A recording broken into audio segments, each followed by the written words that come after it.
We are live inside the Hornets' nest on the campus of Baker High School. It's senior night, and the Hornets are excited as they are the number 3 seed in the region and back in the playoffs. Across the field, Davidson comes in on a 2-game winning streak and looking to end the season on a positive note. Get ready. Here comes Davidson and Baker right at you. Good evening and welcome to the MCPSS High School Football Pregame Show, brought to you by Bishop State. I'm Al Whedon. He's Corey LeBounty. And Corey, as Boys to Men said, now that we've come to the end of the road. And it comes so quickly. I mean, when you start looking at how fast the season goes by, Al, it feels like we just started in week 0. That's right. And all of a sudden now we're at the last game of the season. But these two teams are definitely going to leave it all on the field. And it just gets emotional for these players and band members and cheerleaders and parents. Correct. Because as a senior, this being senior night here at Baker, your last time having an opportunity to be on this field. And we know for some of the kids tonight, Corey, I'm going to say it, maybe 95 to 96% of these young men, they won't play ball at another level. So for them, this is it tonight. Nothing like the high school experience, and as a graduating senior in 2022, you can say you lived through the COVID era as well as post-COVID, and it's a situation where you're just happy that you were able to play high school football for 2 consecutive years. All right, we do have one last game on tap for you. It is Davidson versus Baker. So, Corey, let's get to your last checklist of the season. What can we expect out of both of these teams tonight? Davidson has to attack the Hornets' nest. What do I mean by that? Head football coach at Davidson, Rick Cawley, is going to roll the dice and just give it everything he has in regards to going for it on 4th down also. Utilize all 4 downs. That ties into attacking the Hornets' nest. He wants to have great ball control and clock control. So really 1, 2, and 3 all are together in my checklist as far as controlling the clock, because this offense of Baker is explosive, averaging close to 38 points per game.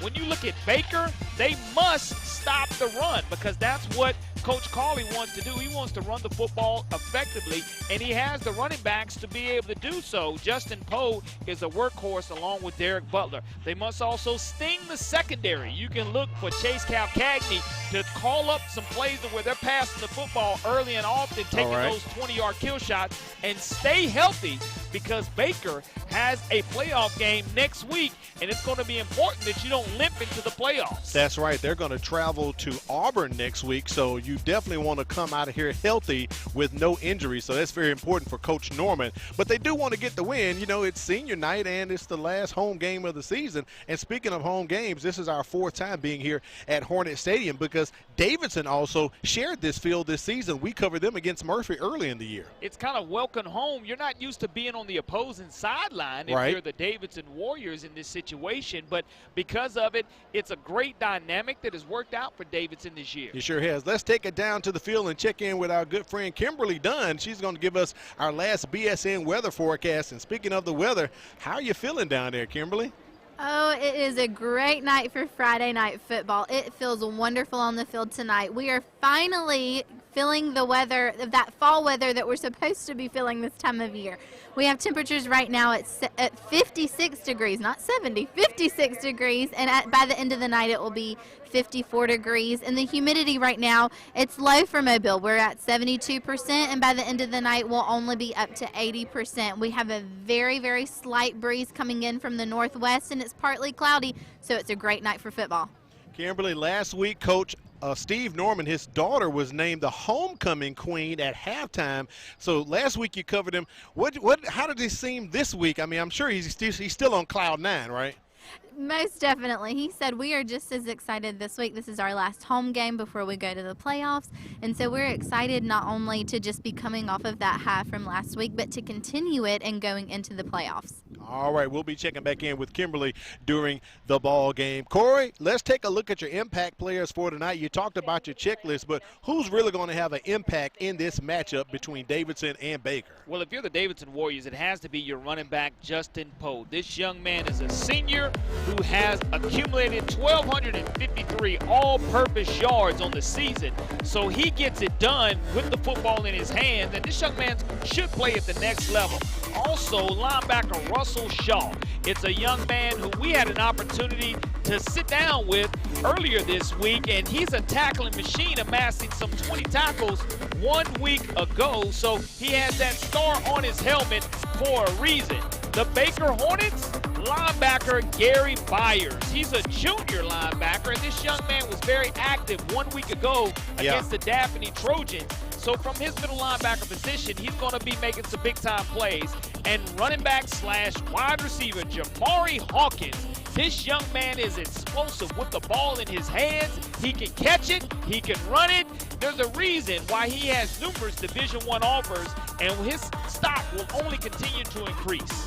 That's right. The Hawk may be out tonight, Corey, because it is quite chilly. I'm going to say probably the coldest we've had this season. Earlier during the season, we had a game up in Citronelle that got a little breezy that night, but in the next couple of weeks, we're back to the hot heat and humidity again. Absolutely. It is definitely football playoff weather is going forward. It will probably be 60 degrees or below for the rest of the playoffs. I don't see it getting back up to 65 or 70 degrees throughout the entire state of Alabama for the duration until we play the Super 7 in Birmingham. So we'll see if the wind or the cold weather plays a difference in the way these players play tonight. Quite a monumental season we had here on the MCPSS TV network, Corey. As I look back, some 11 weeks of memories, we made history here. We broadcast starting off the season with 3 back-to-back ball games to kick the year off, and it was exciting as we had LaFleur and Williamson, we had Murphy and James Clemens, and if you look at it, James Clemens,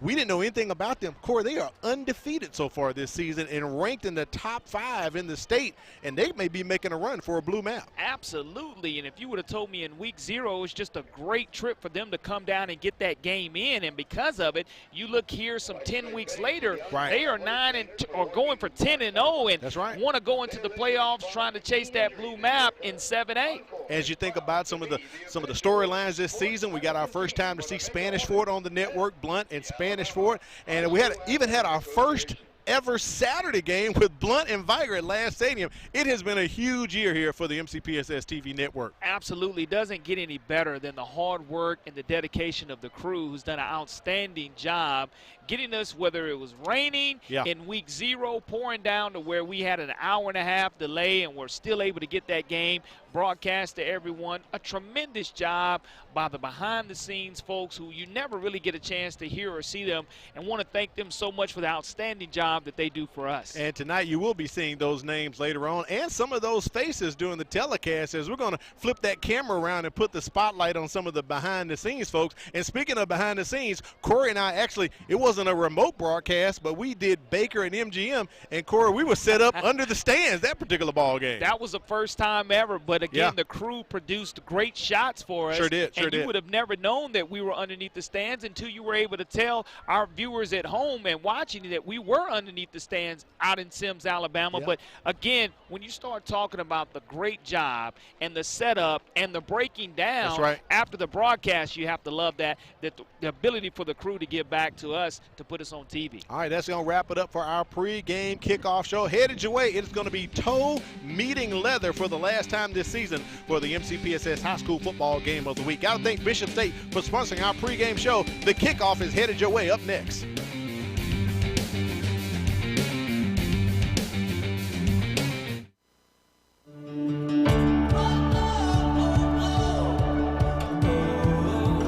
It was just like an extension of home. Bishop give you that outlet to give you a career, a successful career.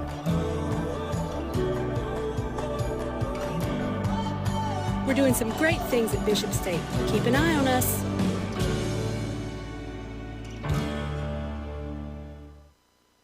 People will always use art for change. I mean, there's just something that's undeniable about the image.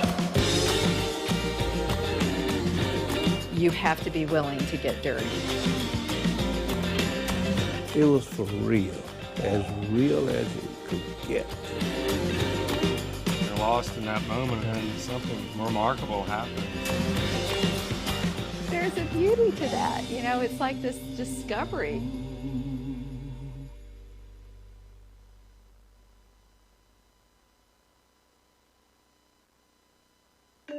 At Mobile County Public Schools, we believe it starts with us. That's why we offer Signature Academies. I'm Tracy Tran, and I'm in the Healthcare and Dental Academy at Theodore High School.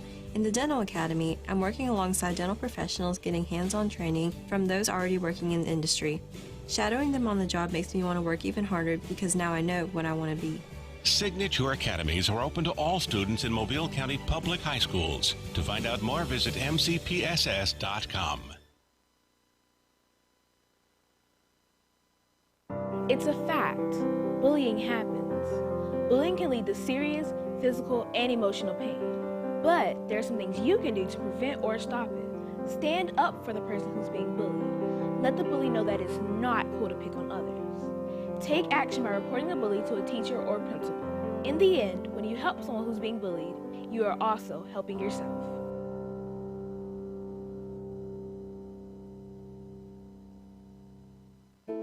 Hello, I'm Katrina Frazier. And I'm Deborah Robinson, and we would like to be your next realtors. As homeowners, we know how confusing it can be searching to find that perfect home that fits your needs and budget. For that reason, it's important to have a reliable partner to represent you and to be there for every step of your home buying process. You'll find the services offered through Berkshire Hathaway, Home Services Cooper & Company Realtors are second to none. So whether you are buying or selling your home, call us today and let our experience work for you.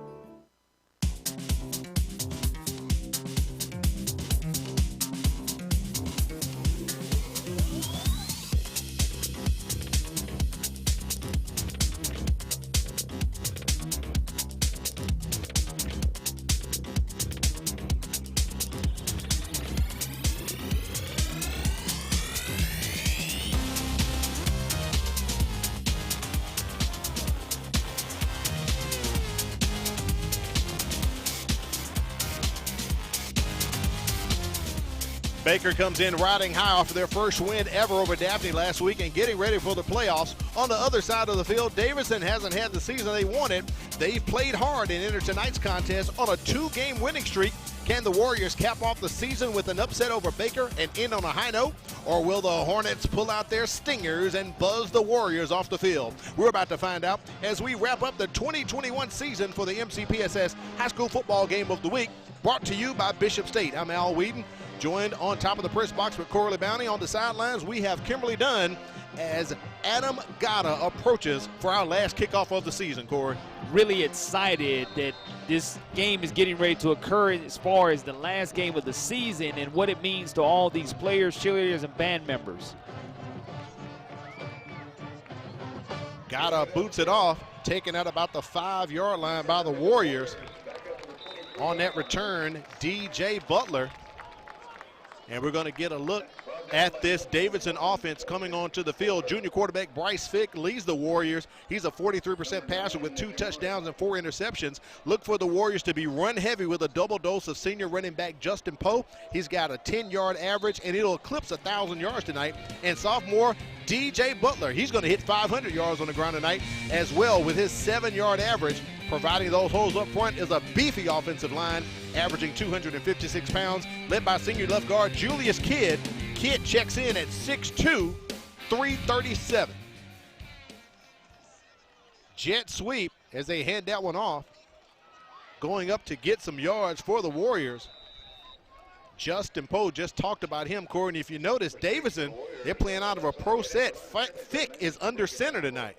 A little something and a different type of wrinkle for head football coach Rick Cawley, and you never know what you can expect from him offensively. But again, you're talking about Justin Poe, the 6', 190-pound senior, trying to get to 1,000 yards rushing tonight. So we'll probably get the football and touch it a whole lot tonight. And Baker better be ready to tackle and wrap up. Butler in the backfield. Poe goes into motion. They hand it off to Butler. Bounces off one of the linemen. Heads outside. Gets that first down and goes out of bounds near the 48 or 49-yard line. And Butler's a young man that we had early on in the season, and he has 70 rushes for almost 500 yards, and he does eclipse the 500-yard rushing mark. But again, this 1-2 tandem that the Warriors have, it's going to be very important that the Warriors go ahead and attack this Hornets' nest and run right at him and have great ball control. But looks like they're going to bring it back and say he stepped out of bounds. Yeah, I believe at the 46 they're going to bring him back a couple yards, but he still picks up the first down. I think he only needed 5 or 6 to hit the 500-yard barrier. So on that first carry, he hits it. And it's 1st and 10. Davidson moving near the midfield stripe here in the first quarter. That one goes to Poe, cuts outside, back in, past the midfield stripe right there with the Hornets logo. 2nd and about 5 coming up here for Davidson. Again, this young 1-2 tandem of the Davidson Warriors running game has great explosiveness. We talked about Derek Butler having the burst once he gets past the line of scrimmage, but Justin Poe runs with extreme power, but clock control is going to be critical for the Davidson Warriors. That's something you talked about in your checklist for Davidson tonight. As we said, Bryce Fick is a junior. He's left-handed whenever he decides to throw.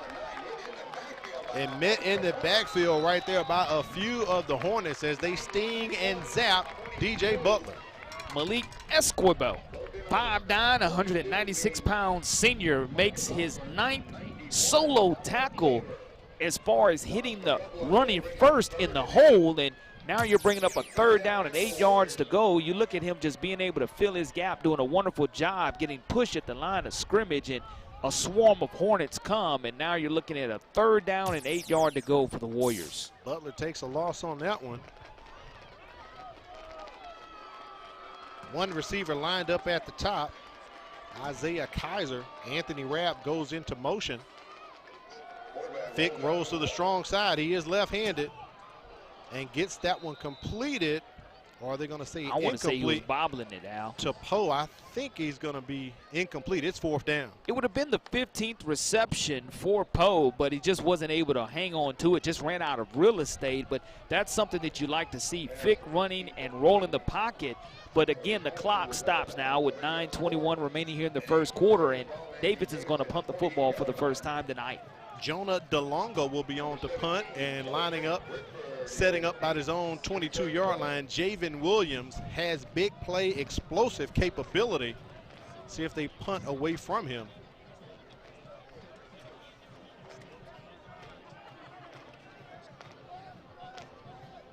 Low snap to DeLongo. Baker really doesn't rush him. Probably could have caused some interruption there. But DeLonga gets it, and it takes a Warriors bounce, and it rolls to about the 7-yard line. Look at there, Corey. Absolutely, and you could tell that Baker definitely had the return on because there was no pressure as that football hit the field and hit this grass and bounced around, and DeLonga looked up and said, I still have plenty of time to get it away. Hornets are led by sophomore quarterback Josh Flowers. He's a 68% passer.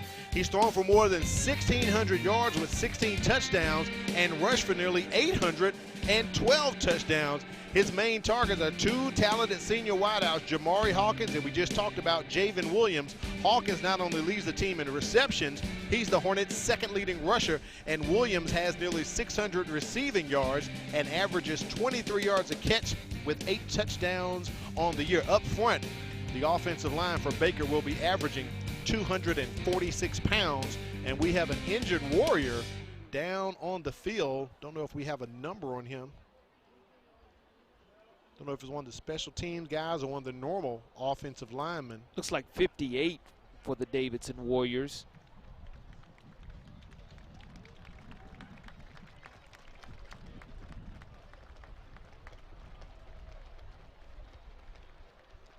Definitely favoring that ankle as he's being assisted off of the field. But when you start talking about end-over-end punts and flipping the field, that's one way that you can control the clock also, is try to make Baker go the length of the field to try to score. But again, this explosive offense comes in averaging 32 points per game, and they're going to take their shots early here against this secondary from Davidson. That was senior Winston Dorsey shaking up on that play.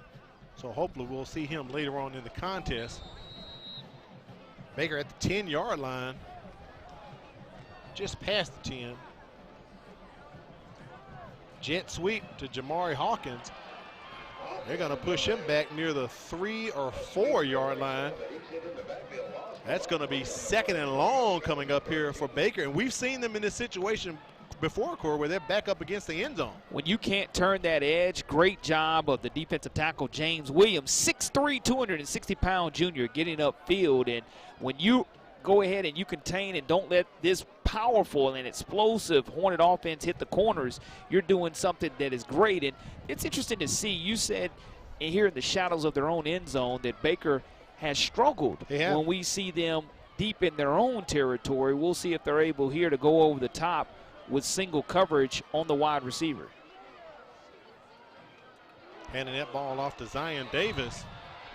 And he goes nowhere and just hits a wall of Warriors, and that Warriors defense standing up right now. That first wall is going to be Russell Shaw, our young man, 5'7", 210-pound senior, lays the lumber in the hole and just absolutely stood up the running back. And now you're looking at a long down and distance situation for the Hornets. 3rd down and 13 yards to go. See what offensive coordinator Chase Calcagney calls up right now. Baker does have big play capability. Play clock under 10 seconds. Flowers in the end zone. Needs to escape out of there and does. Has a few blocks, gets past the 15-yard line. He's going to be shy, I believe, about a yard or two for picking up that first down. Positive yardage. We saw it 1 week ago when Baker's offense really started to get it in gears when Josh Flowers decided to tuck it and run it. You hear Josh looking down the field, and he goes ahead and decides to go run towards Baker's sidelines. Needed about an additional yard or so to go ahead and get that first down, but we're going to swap punts here on the first possession for each team.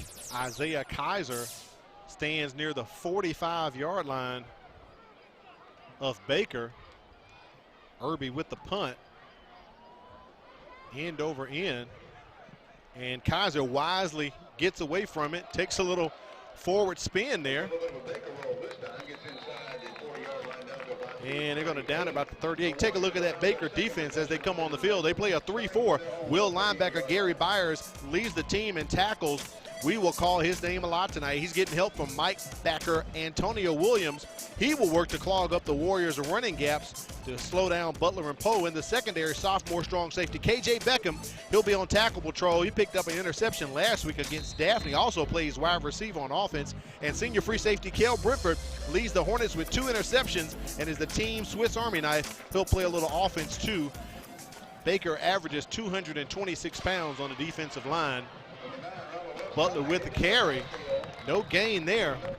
Brought down about the 35-yard line for a loss. Gary Byers, one of our impact players, comes from his linebacker position and trips up the running back in the backfield. Going to cause negative down and distance situation here now for the offense of the Davidson Warriors. 2nd and about 13 here coming up for Davidson.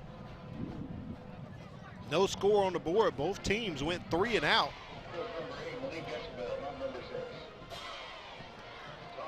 Toss out to Poe. And Poe is cut down by Kel Britford in the backfield, Corey, for a loss. And that's just outstanding open field tackle. That's Beckham, Corey. And that is KJ Beckham. KJ Beckham. We saw him come away with the interception 1 week ago, sure and he returned it inside the red zone area. Beckham, the 5'11", 152-pound sophomore, taking the legs out of the running back. And that's how you go ahead and tackle in the open field. And long down and distance situation, Davidson really has not amassed a lot of passing yards this season as they are ground and pound. Sure are. So here, let's see if they just try to go ahead and secure the football or decide to throw it. 3 wide at the top, 3rd and 14.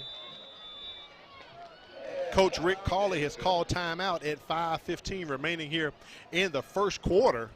So we'll get our first timeout here as we are inside of the Hornets' nest. It's Al Whedon, Corley Bounty on the sidelines, Kimberly Dunn, our last broadcast of the season, having a great time this season, Corey, as we didn't bring you 11 games. We brought you a total of 13 games this season, as a matter of fact. So plenty of high school football right here along the Gulf Coast area on MCPSS TV. And the great thing about the matchups is when you allow everyone to come and see the different teams that you normally don't get a chance to see every day. All right, let's take it out to the sideline. Kimberly Dunn has a guest with her. What's up, Kimberly? That's right. I have a very special guest from Bishop State, the athletic director there. Coach Eager, how are you doing this evening? I'm great. How are you? I'm doing well. It's great weather tonight, but we want to hear a little bbit about some exciting things that are going on at Bishop State. Well, today is a special day actually at Bishop State. We have officially hired a women's basketball coach. I was the former women's basketball coach and athletic director, and I moved over to the men's side when our former coach retired. And her name is Adria Harris, and she's a former Mobile basketball player, so we're excited about her. Today, actually, our volleyball team, we started volleyball this season, the first season, and they made the playoffs. And today was their first game, so they started off in the playoffs with a win. So we're excited about everything that's going on around us and everything. A lot of new and exciting sports going on at Bishop. If someone was interested in joining some of those teams, how would they go about doing that and applying for those? One is to reach out to any coach or any coach that you would see. We all work together, so if you saw us anywhere, reach out to us. Social media, email, or any kind of contact, phone contact, we're always open, and we'll definitely check out film and all of that, and we'll respond. So what would you say to our viewers to encourage them to come on and apply to Bishop State? Well, Bishop State is a great place to start, and right now we are in a great new era, and it's rising. All right, well, we are excited about everything that's going on at Bishop State. Thank you so much for taking the time to talk with us tonight, and we look forward to getting to know more about Bishop as we go on. Thank you. Thank you, Kimberly. We do appreciate that. Athletic director and head men's coach Trent Eager. And Corey, as we drop one sport, I know for you and I, we're going to flip into another sport. I'm going to be down at Bishop State doing PA work Monday, and you're going to be calling games and doing some other things this season for basketball coming up. Absolutely. We go into postseason of football, means the beginning of basketball season, and the beginning of this Baker drive starts off very well as they get extremely good field position. But I want to thank Bishop State for jumping on this season. And again, what a not a much better place to start your college career than right here in your own backyard at Bishop State Community College. You hit it right on the head. Coach Eager has started golf and volleyball since he's come down to Bishop State, so doing some great things down there. Great place to start. And you talked about it, Corey. Great field position for Baker after that return from Javen Williams. 2nd and 5. They complete it to Williams. I called his name. And he struts right on into the end zone. A 26-yard touchdown for Javen Williams from Josh Flowers. And that looks like to be his 9th receiving touchdown of the season. Puts him over 600 yards receiving also. But this young man, he's a dual sport athlete for the Hornets. I know he's an excellent basketball player for David Armstrong. But we have mentioned, as part of my checklist, they wanted to attack this Davidson Warriors secondary. Right. And it was evident right there that they saw the matchup that they wanted and were able to capitalize. Hunter Kilgore on for the extra point.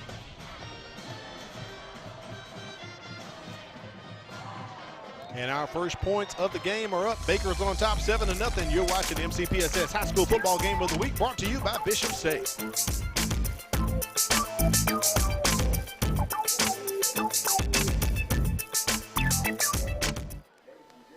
Is your child interested in attending one of Mobile County's award-winning magnet schools? Applications are being accepted now through November 15th. From elementary to middle school, we have a wide variety of educational options and choices for you to choose from. Whether your child is interested in math or science, performing arts, technology, or college prep, we have options for you. Time is limited for you to enroll in our nationally recognized magnet school program. For more information and to apply, go to mcpss.com/magnet applications. Firehouse Subs. Enjoy more subs and save more lives. A portion of subs purchased at Firehouse will go to the Firehouse Subs Public Safety Foundation. So thanks to Jim and Susie Sherman at the Greenlight Road for providing us with Firehouse Subs as they did all season long.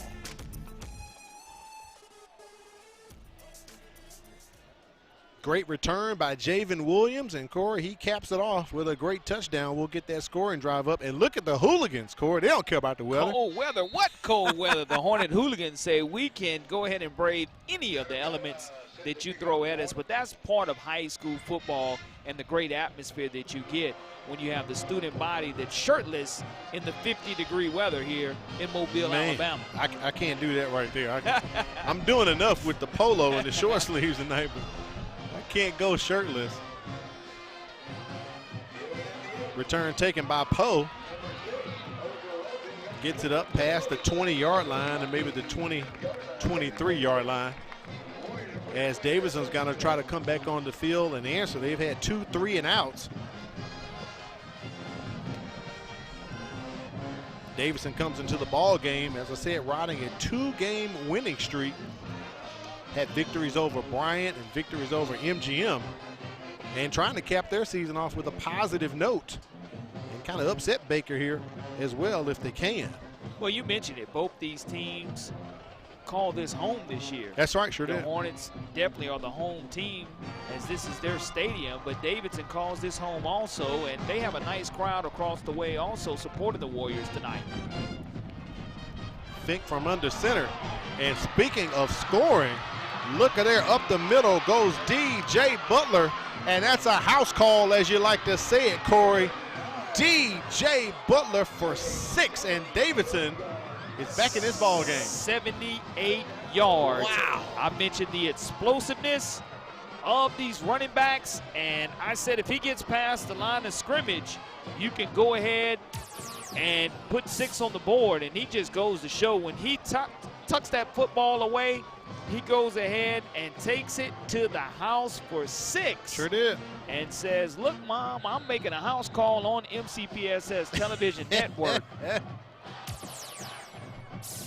Jonah DeLonga on for the extra point, as we were about to put up the scoring drive for Baker for their drive. Davidson answers back. We are tied at 7 here inside the Hornets' nest. You're watching the MCPSS High School Football Game of the Week.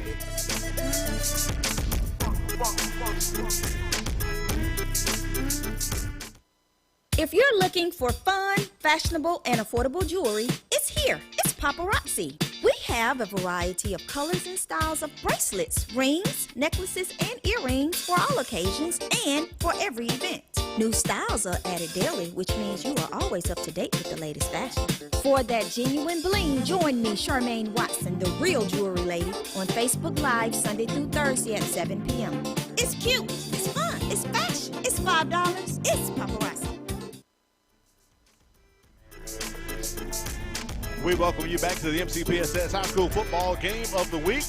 Davidson counters, and they match Baker's first score as they put up a score of themselves, and we are notched 7-7 here inside of the Hornets' nest. Al Weed and Corley Bounty on the sidelines. Kimberly Dunn.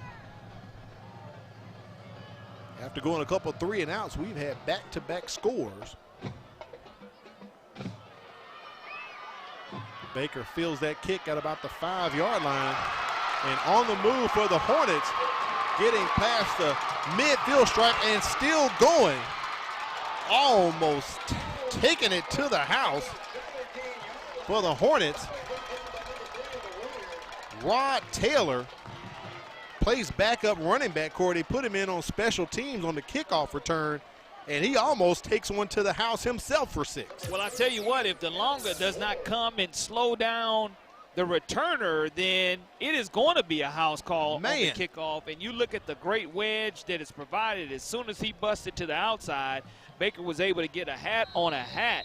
And that's all you can ask in that situation. DeLonga takes the great angle and really pushes him close to out of bounds and really slows him enough down to where he is tackled from behind. But excellent field position, red zone area, and scoring opportunity for the Hornets. They fake the jet sweep, give it to Zion Davis. Davis picks up about 5 there, as Baker's going to maybe about 4 yards, so we'll call it 2nd and 6 coming up here for the Hornets. There's the Davidson scoring drive, Corey. Very simple. This was easy for China Powell. One play, 78 yards, 15 seconds. Absolutely. Time of possession was easy, and down the distance was easy. But I tell you, Butler made that run look very easy. And you're talking about Zion Davis, the 5'7", 183-pound junior, gets his 24th rushing attempt on that last play. Over the top, they're trying to go back to Javen Williams, and he hauls it in as he beats Cortez Jackson back there in the corner of the end zone. Williams with his second touchdown tonight through the air. 10th receiving touchdown of the season. The 6', 160-pound senior checks in on senior night for sure here at Clem Richardson Stadium. You look at the nice soft touch by the quarterback Flowers, and he allows Williams to climb the ladder and make that catch, his second of the night. Kilgore on for the extra point. Corey, we started off a bit slow, and all of a sudden we have just hit the accelerator, and Kilgore's extra point just goes over the crossbar. 14-7, Baker on top by 7.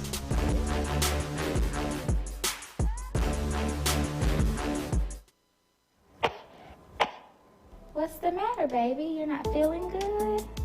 School-aged children are at a higher risk of getting and spreading germs and viruses. To help protect the spread, students are encouraged to stay home when sick.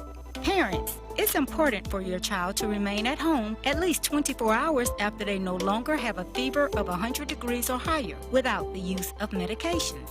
Please help us maintain a healthy learning environment.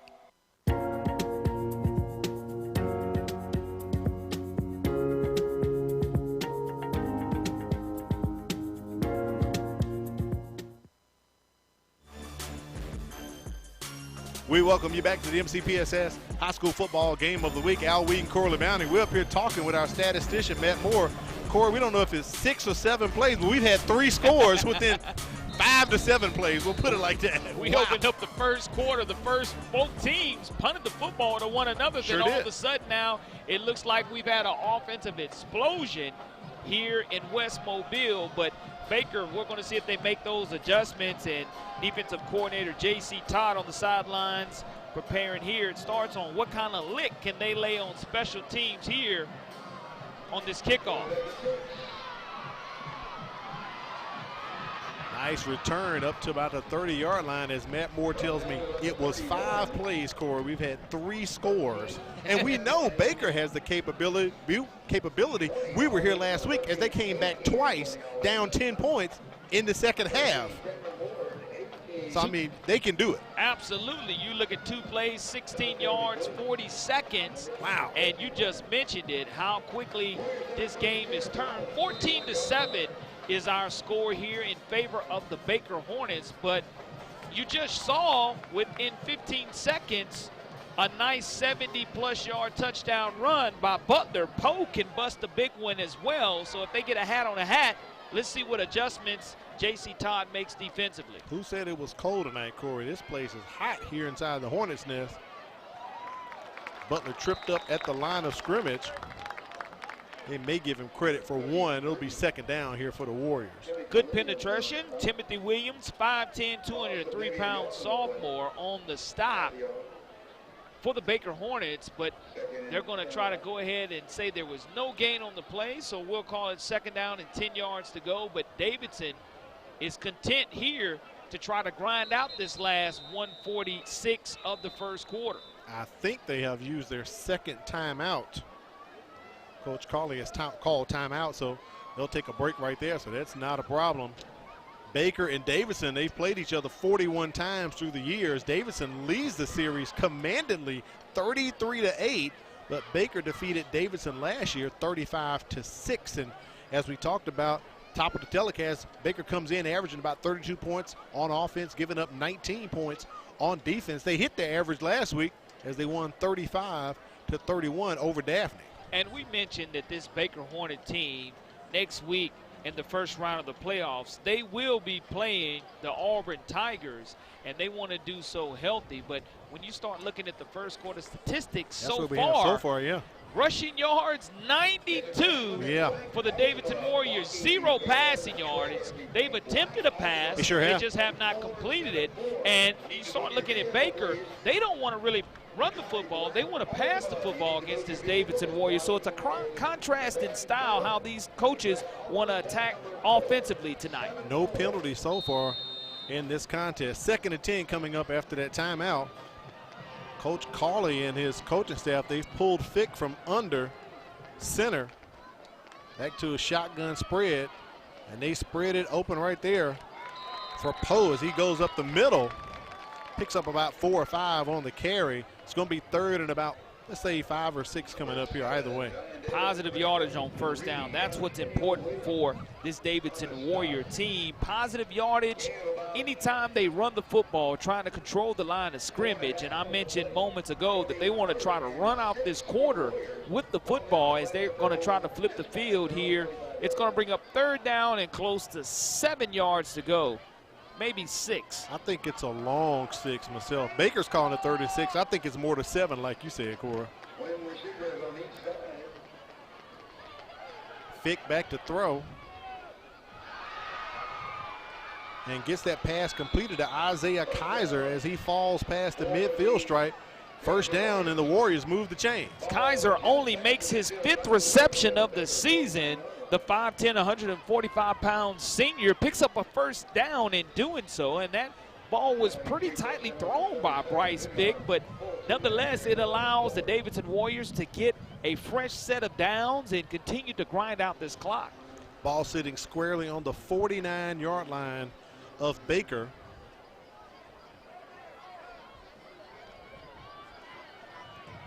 First and 10 for the Warriors. They hand it off to Poe. He picks up a couple. 2nd down and about 8 coming up here for the Warriors. And I want to mention something about Baker's first-round opponent, the Auburn Tigers of Auburn High School. They're playing IMG Academy tonight, and IMG Academy is always a top 5 or top 10 ranked program in the country. That's true. That's as true. They're able to recruit student athletes from everywhere, and Auburn leads IMG 10-7. Wow, and right now, Baker on top of Davidson, 14-7. That's wrapping up the first quarter. Al Wheaton and Corley Banner. We'll come back and talk about some more and show you some more action on the other side. You're watching the MCPSS High School Football Game of the Week, brought to you by Bishop State.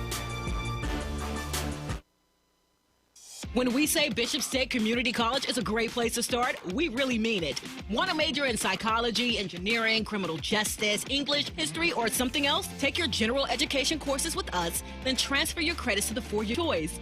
Want to learn a trade and go straight into the workforce? We have the programs and the training to help you land a high-wage and high-demand career. Save time and thousands while conveniently taking classes safely online or on campus. Register now, bishop.edu.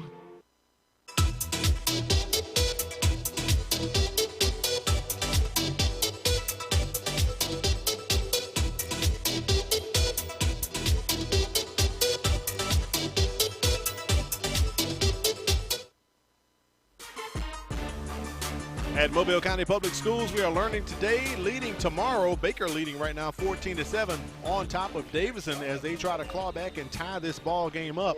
2nd down run right there by the Warriors gets them closer to picking up a first down, setting up maybe 3rd and a long 4 here for Davidson. 4-down territory for Rick Cawley no matter what. He said he has to go ahead and extend this contest, and he's going to ground and pound in order to do that. And he allows his offensive line, if they get that Blaine Clausel coached offensive line to get that push at the line of scrimmage, then the backs do the rest.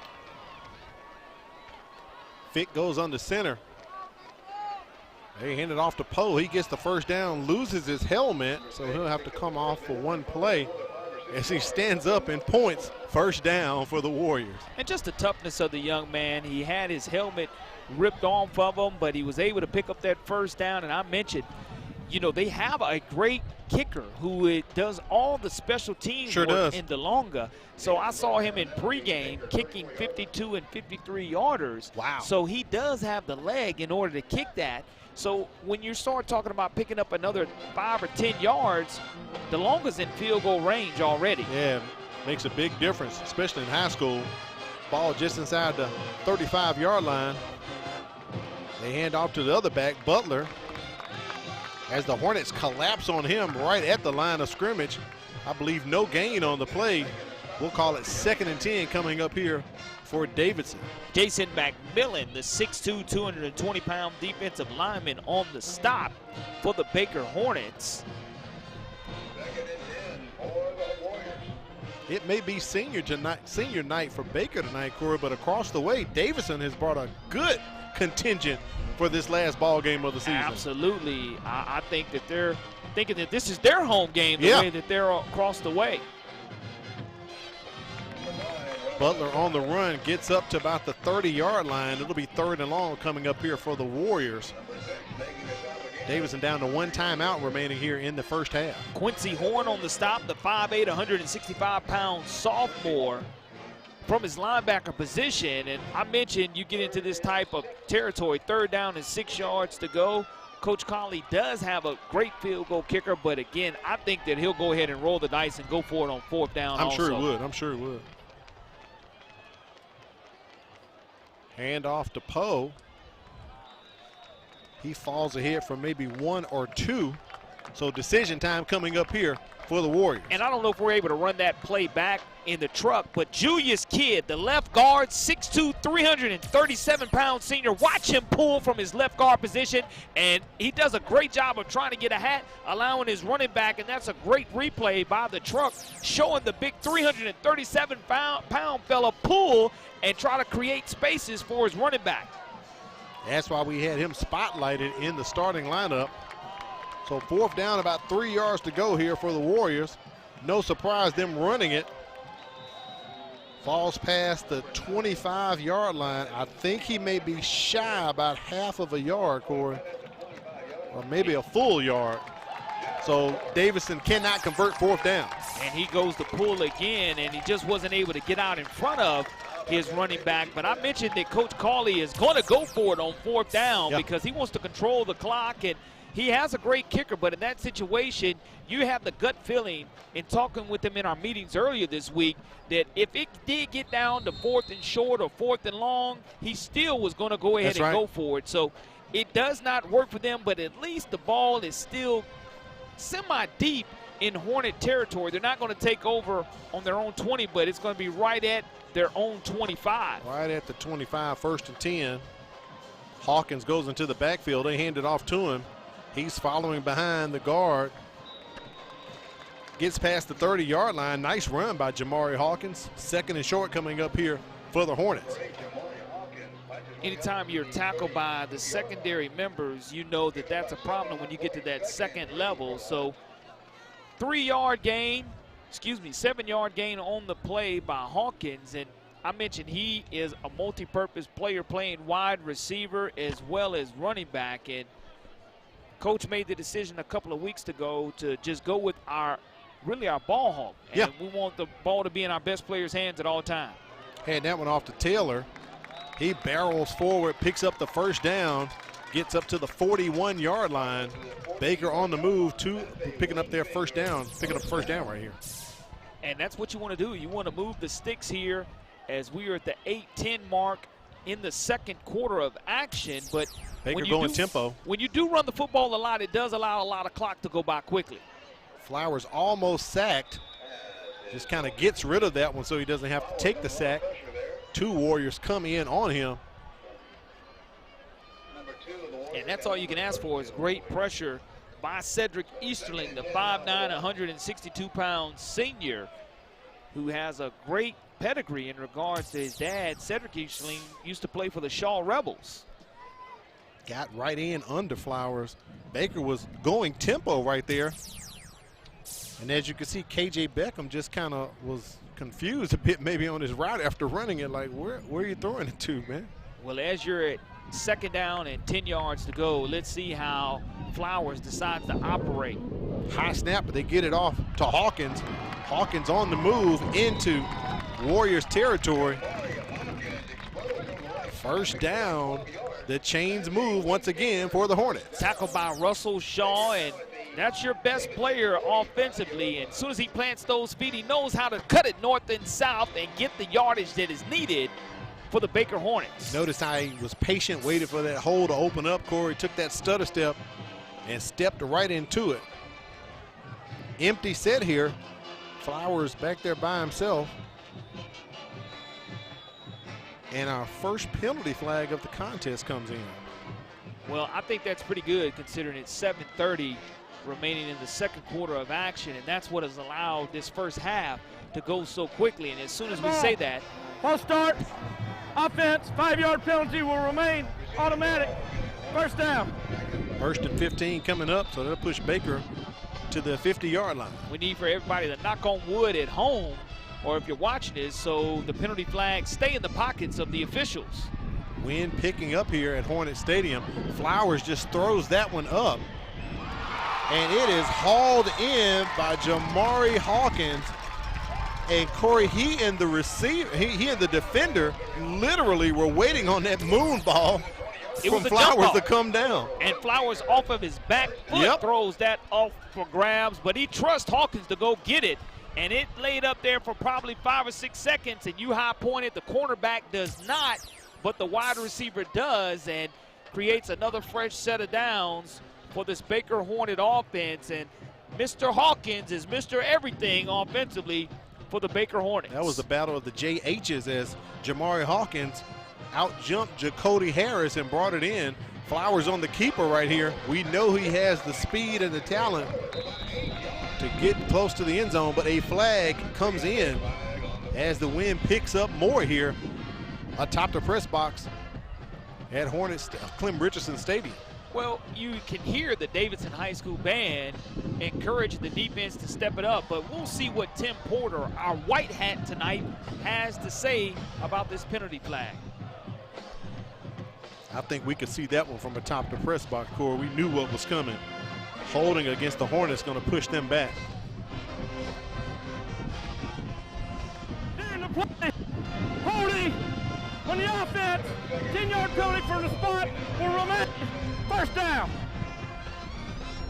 Here's our officials tonight. Tim Porter leading the way with DeMarco Murphy, Tyler Bulow Jr., Donald Frazier, William Goff, Colton Godwin, and Carl McDowell. And Baker has called a timeout at 6:25. They want to discuss some things with 1st and 20 coming up right here. You definitely want to get some points out of this series. You don't want to go backwards as they started after Davidson went for it on 4th down and could not complete it. So Coach Norman wants to make sure they get the right play call coming in here from Chase Calcagney, the offensive coordinator. Don't forget, coming up on Veterans Day, November 11th, mark your calendar. All schools and offices will be closed. That's Veterans Day, November 11th. All schools and offices will be closed. Make sure you mark your calendar. Having some trouble with my headset, Corey. There we go. I think we have it back now. I know you have your calendar fully marked for that day, Corey. Absolutely. Veterans Day, a holiday to remember. That's right. That's right. Baker's coming out of this timeout here, looking at 1st and 20. We're going to place this ball on the 30-yard line of Davidson. We told you it's senior night tonight. Baker has 26 seniors. They returned 4 on offense and 3 on defense, dressed out 87. And Corey and I had the pleasure of hearing all 26 of those names called as they honored the seniors, had the parents as well before the ball game. Baker sets up a screen. And what do? They give it to Jamari Hawkins, and what does he do? He takes it to the house for 30 yards. Touchdown for the Baker Hornets. And Jamari Hawkins, when you start talking about, he already has over 1,000 yards on the season in regards to all-purpose. He adds to that all-purpose total, and he knows how to turn on the jets. And that's exactly what he did, taking advantage of his speed on a great design play coming out of the timeout by Chase Calcagney and his offensive staff at point after pending. MCPSS High School Football Game of the Week. Al Whedon, Corey LeBounty, Kimberly Dunn on the sidelines looking at some numbers. So Josh Flowers 4 for 5 through the air tonight. 3 touchdowns, Corey, for 99 yards. That's what Optimist Club Offensive Player of the Week and Defensive Player of the Week. was Russell Shaw. So interesting, we had a chance to see both of these young men this past week. Yeah, I kidded with Russell Shaw's mom. I said, well, let's see if your son is smiling during the game or whether he puts his game face on and that warrior paint and wants to go ahead and tackle. Wanted to make sure he didn't tackle him early at the luncheon last week because, you know, we had a game to be played on Friday, not Wednesday after we were eating. There's that scoring summary right there, 5 plays, 75 yards.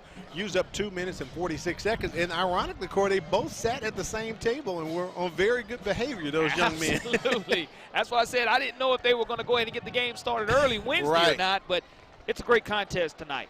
Vick hands that one off to Butler as he falls past the 25-yard line. Davidson continuing to run. And, folks, that is not Corey and I breathing into the microphone. That is the sound of the wind hitting our natural mics on the field tonight. It's very windy. And not only is it windy, you're talking about the temperature at game time. Kim did the Bsn forecast, and 57 degrees currently, but it is starting to become extremely breezy atop the press box area.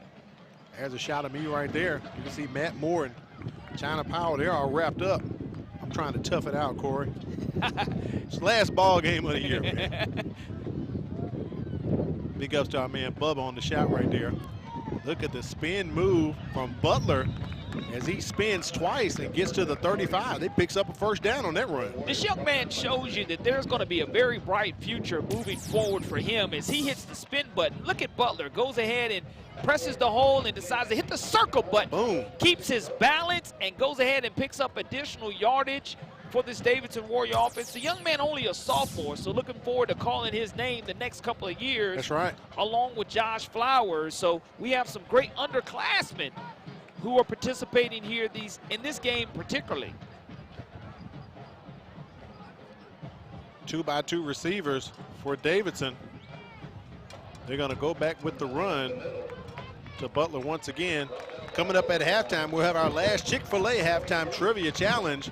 Kimberly Dunn's going to try to get one last winner, climb into the stands and pick a spectator, give them a question, and put the answer in multiple choice form, and hopefully they'll get it correct and win themselves a Chick-Fil-A prize pack. So got to thank Chick-Fil-A for everything they've done for us this season here for the MCPSS high school football game of the week.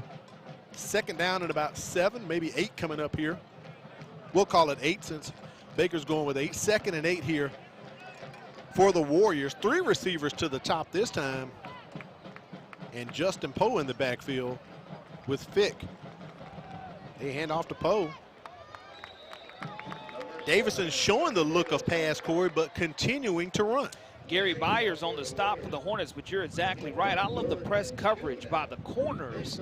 And what it is going to make your defensive line and linebackers do is make the play, because you're in press coverage as a defender.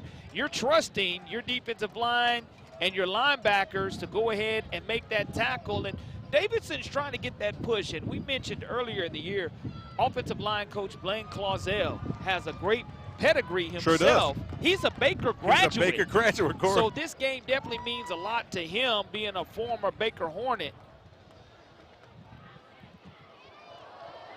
Fick with the quarterback keeper snatches it out of the belly of Poe and slides near the Baker 41-yard line. Good play call right there by the Warriors. And a great job. You're not expecting the quarterback to keep that. The 5'11", 170-pound junior says, look, I have 64 rushing yards attempts on the season for over 215 yards. I may not be a 1,000-yard rusher, but I can at least move the sticks when you're not paying attention to having great eye control as a defender. Nice job on the read option there. First down, ball on the 41-yard line of Baker. Fick throws out. They set up the screen. Poe can't go anywhere as he is wrapped up. No gain on the play. Second down and long coming up here for the Warriors. Here with 2:40 remaining in the second quarter of action, I wouldn't be surprised if Davidson just tries to go ahead and run this football out. Power and smash mouth football, trying to go ahead and cut into this 21-7 lead somehow or another. Maybe a long field goal attempt. With 2 minutes remaining here, you want to go ahead and try and drain the clock and not give Baker back the football for sure. In addition to the Chick-fil-A halftime trivia challenge, We'll take a look at our last Alabama Sports Writers Association state poll, plus give you the playoff matchups for our local teams here in Region 1 in Class 4A, 5A, 6A, and 7A. And a player, I wonder if it's the running back. Oh, one of the defensive players, Gary Byers, loses his shoe, Corey. He's putting it on right now. And Tim Williams does a good job of getting in the backfield, but now with the clock continuing to run down, we'll see if a timeout is called to go ahead and give your offense an opportunity to have even more time to score before the quarter ends. Well, Coach Norman playing the chess move, he calls timeout, Corey, because he's looking at 3rd and 11. Davidson has one timeout there on the 42, so let me use a timeout, try to get the ball back.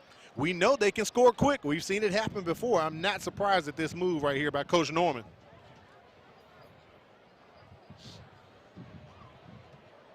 So with Norman calling that timeout, Corey, he's trying to set up something so they can get that ball back. Absolutely, and you don't blame him in that situation because that's just smart football when you start talking about knowing that you have an explosive offense and them having the ability to score within 15 seconds or 1:12 left on the clock. We've seen it happen. We've seen it happen, and they're going to make this defensive secondary, if they're able to get the football back of Davidson, work hard before the halftime comes. Yeah, right now they're out of range for DeLonga. They would need to pick up maybe a first down and a couple more yards. He's comfortable up to about 45, but they're nowhere near that right now. Absolutely, and again, they just want to go ahead and grind it out, and you know, you start feeling these light raindrops up here what I was sensing there. And that's something different that you really didn't expect or to be determined in this game. Yeah, I thought those were raindrops I was feeling there, Corey. So 3rd and 11 coming up here for the Warriors. We have whistles. Flag on the play. Possibly a false start. And that's what it is. That's going to push Davidson back 5. So it's going to be 3rd and 16, really long right here for the Warriors. Well, if I'm Davidson, I just want to continue to want to run that football. Try to make them use their additional timeout.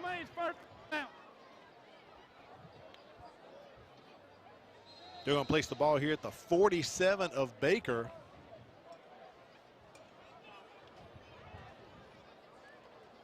Hornets on top by 14.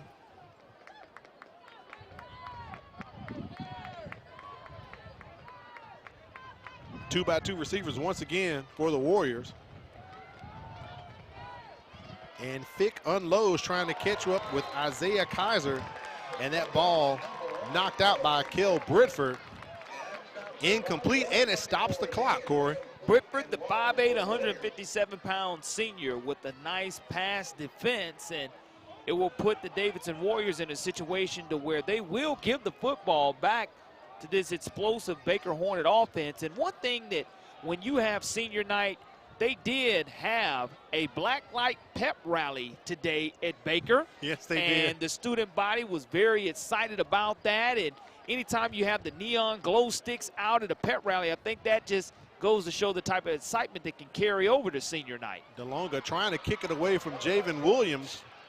We have already seen what he can do tonight with one long punt return, but he runs over and fields it. So I think they're going to down him at about the 30, but there's a flag on the far side right on the 30-yard line. Let's see what Tim Porter and the crew come up with here.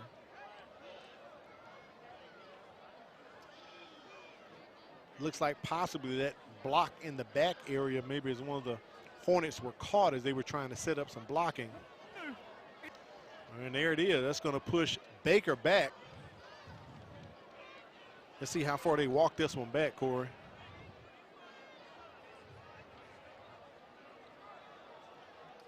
So Baker will take over at the 21-yard line. But keep in mind, they scored a 77-yard play already tonight. So having the ball at the 21, you know, what if you're Coach Carley, what am I picking my poison here? What you want me to do, man? If I'm defensive coordinator John Lambert, I go ahead and get in my prevent defense because I'm not letting anything beat me over the top, especially with Josh Flowers' great arm strength that he has, because it's going to be a track meet on this first kill shot.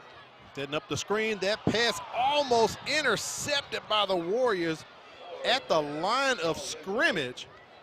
Wow, that would have been huge. James Williams almost brought it down, Corey. Yeah, the big paws of the big defensive tackle gets his hands up there and tries to get him a pick six the hard way from his defensive tackle position, but the 260-pound junior did knock it down. But let's see here if there's going to be some vertical routes run with no help here at the bottom of the screen, close to a 7-yard cushion given. You can see Baker trying to set that screen up to Hawkins. Flowers has plenty of time. If he can escape, throws it over the top. I believe he was intended for Javen Williams, but behind him was Jamari Hawkins, and they're talking like, no, the ball was for me. No, it's for me. It was for me. They're in the Two guys in the same area. Yep. And even if one of them would have not let the other one catch it in regards to just putting their hands down, it would have been intercepted. It would have been an opportunity to run some 60 yards with blockers down the field. But you go for 2 passes right here, which is what I expected Chase Calcagney to do. Now you're still in an empty backfield situation to where you're going 5 wide receivers. 65 seconds remaining here in the first half. Flowers has time again. Almost stepped into the pocket to step up. Finds Hawkins in the flat. And he gets out of bounds at the 44. Very smart of Jamari Hawkins. That stops the clock and moves the chain. More importantly, you do move the stick. And look at Josh Flowers continuing to keep the play alive. And you're looking at the offensive line, give him just enough time to flick his wrist. And you see the type of arm strength that this young man has. And Hawkins, with his stiff arm high, goes ahead and gives his team an opportunity to continue to march down the field. 1st and 10 ball at the 45-yard line of Baker. Empty set once again. 5 wide. And he drills it to K.J. Beckham. He makes a stutter step, and he could take this one 10-5. K.J. Beckham scores a 55-yard touchdown pass play. That is Flowers' 4th touchdown pass tonight, Corey. But again, it's a great job of the offense going ahead and trying to expose the secondary of Davidson. That's one of the things that was on my checklist. Flowers steps into this throw, and that's an even better grab by the wide receiver who knows exactly what he wants to do with it. And Beckham has his 4th receiving touchdown of the season, his 13th reception. So you're looking at 13 receptions and 3 touchdowns. That's not too shabby. That's not. Especially when you talk about running your 2-minute offense. When you were Davidson giving Baker the football back, you kind of knew that that was probably going to happen. And when you start looking at one of the things that Davidson needed to do, they needed to attack the Hornets' nest. Well, they tried to do that earlier. They needed to utilize all 4 downs. We saw them do that and go for it on 4th down and control the clock. In that situation, they did not, because Baker, when you look at what they needed to do, they did stop the run. Sure did. They needed to sting the secondary. That's exactly what that touchdown equated to, and they needed to continue to stay healthy. So, again, just going after that secondary here with less than 1.5 minutes remaining in the second quarter helped put 6 more points on the board for the Baker Hornets. Kilgore's extra point was no good, so the score is now 27-7. Baker on top. Corey, we talked about it. Coach Norman called that timeout. We told you they could score quickly, and they were down with 1st down incomplete, 2nd down incomplete, 3rd down. They get the 1st down. Next play, boom, they're in the end zone.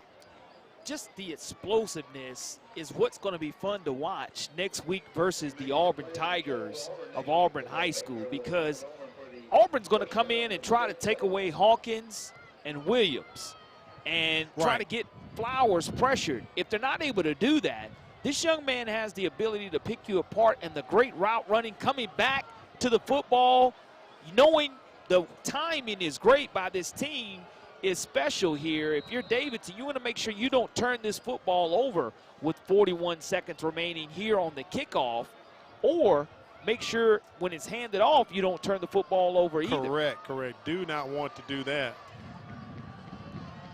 Adam got on for the kick. Just kind of squibs it right up the middle. One of the up guys is going to take it for Davidson. And he gets it past the 41, 42 yard line. got to let you know that spring registration is open now at Bishop State Community College. The temps have cooled and fall is in the air, but Bishop State is already thinking about the spring. Spring registration is open now for all students. Their team is ready to help you get registered for the spring 2022 semester. So stop by the campus during regular business hours, and they'll be glad to assist you. If you have any questions or want to know what programs they offer, visit the website, bishop.edu.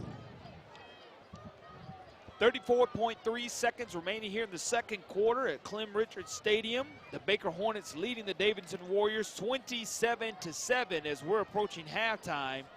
The Warriors want to make sure they have a clean center to quarterback exchange here. And that one off to Poe.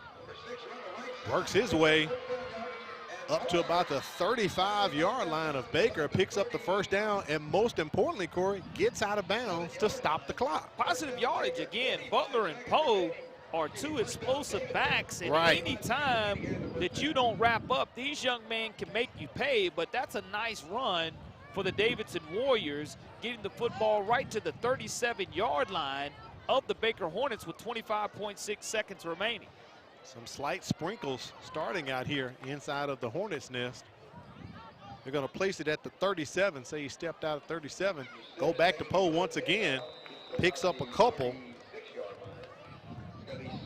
And it looks like Coach Carley's going to burn that last timeout, Corey, and discuss some things at 16.8 seconds remaining. Maybe they'll try to throw one quick, set up something outside, and bring out DeLonga to attempt a field goal. Well, here's the biggest thing, Al. You know Sunday is Halloween, so is it trick or treat? That's right. By Rick Carley trying to go ahead and dig into his candy bag here almost at the 31st of October. Let's see what happens. Coming up at halftime, don't forget the Chick-fil-A Halftime Trivia Challenge. Kimberly Dunn will look for a spectator, ask them a question. Hopefully they'll get the answer correct and win a Chick-fil-A prize pack, our last Chick-fil-A Halftime Trivia Challenge of the season. And coming up in the second half, Corey, I can't wait till we start turning the cameras around and showing some of the crew and some of the folks behind the scenes who make us look and sound so well during the broadcast. And again, October is Breast Cancer Awareness Month. Pink everywhere. You see all the pink here the last 2 or 3 weeks on our broadcast, and still supported here as we're getting ready to end the month of October. A lot of the Baker players with pink socks as well. So here it is, 2nd and 9 coming up. Let's see if it's trick or treat, Corey, as you said. Davidson out of timeout, so they need to work the sidelines if they're going to pass. Oh, the hook and lateral, there it is. We saw it last week. Baker ran it. And Poe is brought down at the 2-yard line. Davidson running tempo to try to kill this. They're out of timeouts. They're trying to set it up, and Baker still bringing players onto the field to substitute. Both teams substituting, so we'll see if there's going to be a penalty flag thrown if they're able to snap this football or clock it before the players get off the field. There it is. Tim Porter signals game clock to start. Fick takes a snap, but actually bobbles it, Corey, if you look at it. But a nice hook and lateral set up here by the Warriors. And you have to be aware, if you're the Baker defender, Antonio Williams, if he would have just turned around, he would have had him a pick 6. He didn't realize that the ball was going to be lateral. That's why you just have to be aware and ready at all times. 4 seconds exactly remaining with the Davidson Warriors having the football at the 2-yard line. They're bringing in the beef right here. Fumble snap.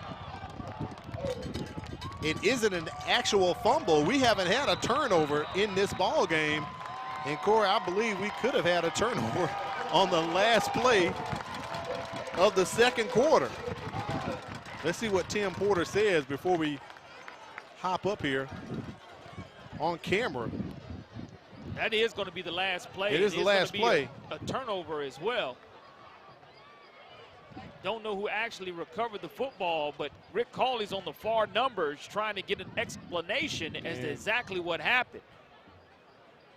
And we can't get the exact explanation from Tim Porter, so let's take it out to the sidelines and check in with Kimberly Dunn. She has Coach Steve Norman of Baker. Coach, when we started the beginning of the game, it seemed like the guys were having trouble finding that momentum, and now we finally got it. How are you going to encourage them to continue to keep that? We got to keep the momentum going. We got to do exactly what we're doing. They gave us some miscues when we first came out, did a couple of things we hadn't seen them before, and that was fine, just some personnel things. That's how they got their score on us, come right through us, but once we got that adjusted, we're fine. Yeah, you talked at the beginning of the game that we needed to really execute with the offense and the defense. Do you feel that they've been able to do that? To a degree, yes. I think we're doing some things right, and we're doing some good things as far as the passing game goes, but our run game is not where it should be right now, and we got to fix that in the second half. All right, thank you so much, Coach. Thank you. Thank you, Kimberly. We do appreciate that. Corey, hopefully we can get her to talk to Rick Cawley. They were ready to score, but they weren't able to with some execution problems there. Baker on top, 27-7. It is halftime here inside of the Hornets' Nest.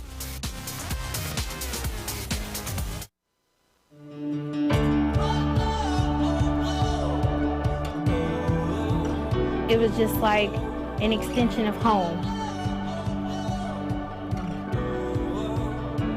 Bishop give you that outlet to give you a career, a successful career.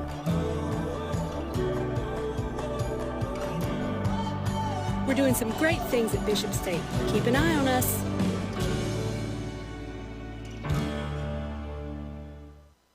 Is your child interested in attending one of Mobile County's award-winning magnet schools? Applications are being accepted now through November 15th. From elementary to middle school, we have a wide variety of educational options and choices for you to choose from. Whether your child is interested in math or science, performing arts, technology, or college prep, we have options for you. Time is limited for you to enroll in our nationally recognized magnet school program. For more information and to apply, go to mcpss.com/magnet applications. This is a program for any middle school student who's actually behind. This opportunity offers kids a chance to do 2 grades in 1 year. If it wasn't for Star Academy, I would still be in 8th grade and probably still struggling. We are one-on-one. We have small classrooms, and we're able to give students that personal touch, that personal attention. I know I'm coming to see good teachers, good attitude, and also they're here to teach us what we need to learn. We welcome you back to Clem Richardson Stadium. It is now time for halftime. We're going to take it down to the field and listen to the Davidson Warriors marching band.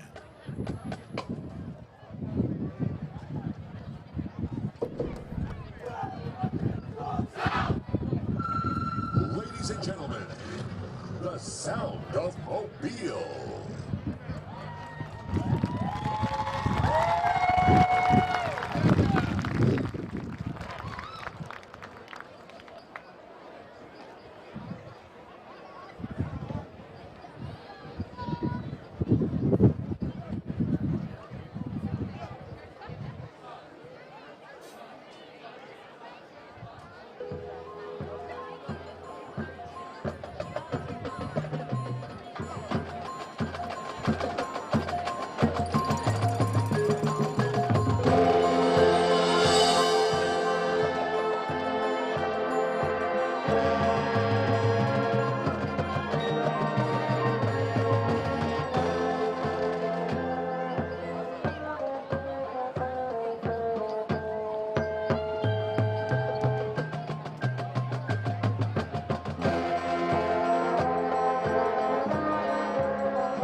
Sounds of the Davidson High School, the sound of Mobile with their performance during halftime. Getting ready to check in for the Chick-Fil-A Halftime Trivia Challenge. Let's take it down into the stands with Kimberly Dunn. We're here with our Chick-fil-A Halftime Trivia Challenge, and I have someone very special with me tonight, a senior here at Baker High School, and it is senior night. What's your name? My name's Isabella Norman. All right, are you excited? Oh, are you Coach Norman's daughter? Yes, and you were crowned homecoming queen last week. Oh, congratulations. Your dad was so excited. We were excited. It was a great win, and it was a great weekend. It was an awesome weekend. Okay, so you're going to be going off to college soon. Where do you want to go to college, and what would you like to major in? I'm going to go to Auburn University and major in construction management. That is so funny because next week, or coming up, your dad and your football team will be going to play at Auburn High School for the playoffs. So maybe you'll get to tour while you're up there? Maybe so, hopefully. Spend the weekend up there. Have a good time, right? Yes, I hope so. Well, are you ready for our question and to win our Chick-fil-A prize pack and some gift cards? I'm ready. Let's go. All right. Our question this week is, in 1836, Alabama was the first state in the nation to declare this day a legal holiday. The federal government eventually followed suit and declared it a public holiday in 1870. What was that holiday? Was it A, New Year's Day, B, Christmas Day, C, Valentine's Day, or D, Labor Day? What do you think? Let's go with A, New Year's. It was not New Year's Day. It's okay. It's okay. Let's give it another try. What do you think? Okay, there are those choices. So what do you think it would be? Labor Day? Not Labor Day. Not Labor Day. That was my first guess. You're so close. You're so close. So close. Okay, B, Christmas Day. Yes, Christmas. I would have never guessed that. That was something new for me to learn as well. So Christmas, yes, Alabama was the first in the nation to declare it a holiday. And then obviously we all celebrate it now. So there you go. Yay, my Chick-fil-A. There's your Chick-fil-A prize pack. Hopefully you will enjoy that. And thank you so much for talking with us. Thank you, Kimberly. We do appreciate it. You know, we do things different here down here in Alabama. Headed your way, coming up, it's going to be the Baker High School Marching Band. Stand by.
The Pride of Baker High School marching band wrapping up halftime here at the MCPSS High School football game of the week. We're going to take a quick break, come back, look at first half statistics, and share some other interesting news taking place with Mobile County Public Schools. You're watching the MCPSS High School football game of the week.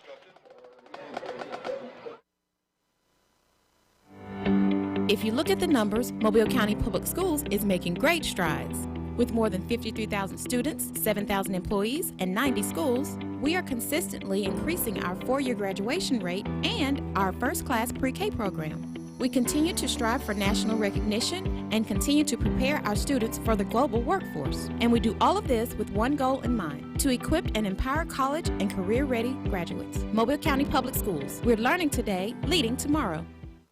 If you're looking for fun, fashionable, and affordable jewelry, it's here. It's Paparazzi. We have a variety of colors and styles of bracelets, rings, necklaces, and earrings for all occasions and for every event. New styles are added daily, which means you are always up to date with the latest fashion. For that genuine bling, join me, Charmaine Watson, the real jewelry lady, on Facebook Live Sunday through Thursday at 7 p.m. It's cute, it's fun, it's fashion, it's $5, it's Paparazzi. We welcome you back to the MCPSS High School football game of the week. Baker on top of Davidson right now. Al Whedon, Corey Bounty atop the press box here at Clem Richardson Stadium. Corey, interesting first half in this ball game. We started off a little slow, and then all of a sudden, explosion, fireworks. Absolutely. Points when you everywhere. Start talking about first team to punt, second team to punt. Both offensive possessions lead to punts, and then all of a sudden you had 5 plays with 3 scores by either team, and you start looking at the scoreboard. It started to warm up here at Clem Richardson Stadium, and 27-7, our halftime score, Al. Let's put up the first half statistics. As you look at it right there, Corey, the exact opposite, what you talked about. We gave an early statistic look in the middle of the first quarter, and look at the opposite of the numbers of passing and rushing between the two teams. Well, it's clearly a contrast in style. One team wants to run the football, the other team wants to throw the football, and neither team turned the football over. We saw a great goal line stand right before the half by Baker that took 6 points off the board for Davidson, where you thought they were going to punch it in, but see what Coach has to say about it. Yeah, speaking of that, let's take it down to Kimberly Dunn. She's not quite ready yet, trying to catch up with Coach Rick Cawley, because that's one thing we were talking about, Corey. They almost had a chance to get some points on the board with their hook and lateral. As a scoring summary, 27 points put up by Baker in the first half. Davidson tried to answer late in the second quarter, but could not convert. Absolutely. You're talking about that goose egg by Davidson that could have had 6 right before the half. Weren't able to come away with it on their own 2-yard line. Not quite sure whether they ruled it a fumble or not right before it, but I know Coach Cawley has a lot to say about it. Yeah, let's talk to him right now with Kimberly Dunn. She has him on the sideline.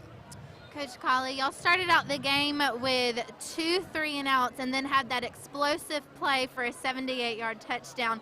What did that do for the momentum of the team? Yeah, I mean, there for a second it gave us a jolt, but they returned the next kick down here inside the red zone, and that was one of the things we had to avoid was big plays in special teams, and their first 2 scores came off punt return and a kick return that were big. So what are some adjustments that your team needs to make in order to hopefully come away with the win tonight? We're going to have to play a little bit more man, and that way we're on them when they catch it because they're really fast. So if they get space, we're having a hard time tackling them in space. But, it's these guys' last half, some of our kids. So we just need to play hard and come out of here with a good feeling about it and try to get back in this thing. Yeah. All right, thank you so much, Coach. Good luck to y'all tonight. Thank you, Kim. We do appreciate that. Corey, we talked about them going into halftime.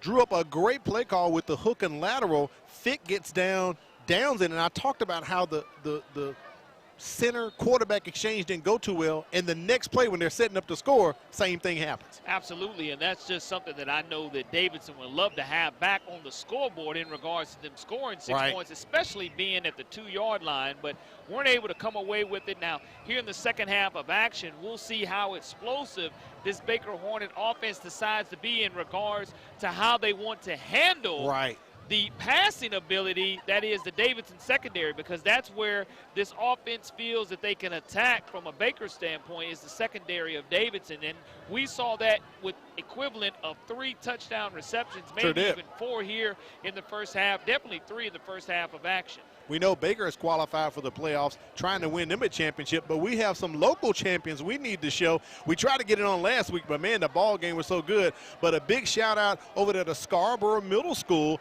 They are the 2021 middle school football champions from the Mobile County Public School System, Corey. Head football coach Josh Harris, a young man who is a product of the Mobile County Public School System in Blount High School. Left-handed quarterback, coached with his dad and his brothers, so congratulations to Scarborough Middle School. Absolutely, and we got to put you in on a little tidbit now. Some of you may not know that, but, Corey, we couldn't do this job if we didn't have our statisticians, China Powell and Matt Moore. But we've heard of Alabama and Auburn.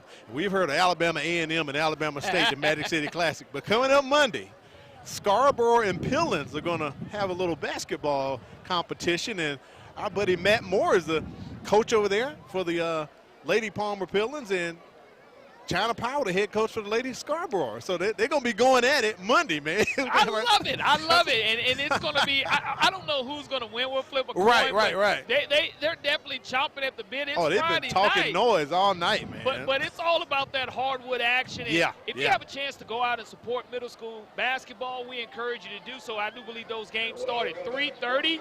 So that'll be a 3:30 and 4:30 basketball game. You'll be able to support MCPSS. Definitely do that. And our statisticians who have done an outstanding job the entire season. Oh, man, when I say they make us sound good too, Corey. They give us all the information, all the little nuggets and stuff that take place. And Baker trying to take this one to the house to start the second half. One of the up men for the Hornets on there looks like Julius Rogers. Number 12. Make sure we get the right number here, Corey. I don't think that's Rogers right there. He's wearing number 12.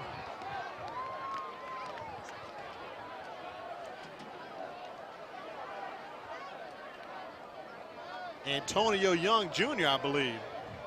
Well, he ran like a wide receiver in that there we situation. Go. Young Jr. saying he was not young and restless coming out of halftime. You're right about that. Able to go ahead and put a quick 6 points on the board, less than 12 seconds, as a matter of fact, for the Baker Hornets.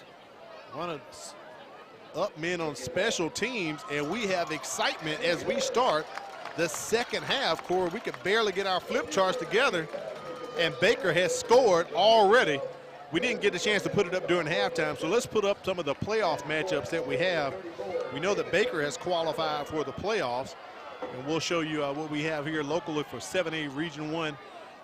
Enterprise will be coming down to play Fairhope. Theodore gets another home game. They were the region champs last year, but basically one loss, and to who? Fairhope, who went undefeated in region play. They're going to host Prattville, and Baker's going to travel up to Auburn. As we saw Bella Norman on the sidelines for the Chick-Fil-A Halftime Trivia Challenge, Steve Norman's daughter, and Daphne going up to Central Phoenix City. Basically, Corey, it came down to that ball game last week. Whoever won got the third slot. And here's the situation. I've heard that Central of Phoenix City could possibly be one of the best teams in the entire state of Alabama that no one's really given a lot of kudos to, because you're looking at Thompson and Hoover in 7A, but we'll see exactly what happens, hopefully locally here in 7A Region 1.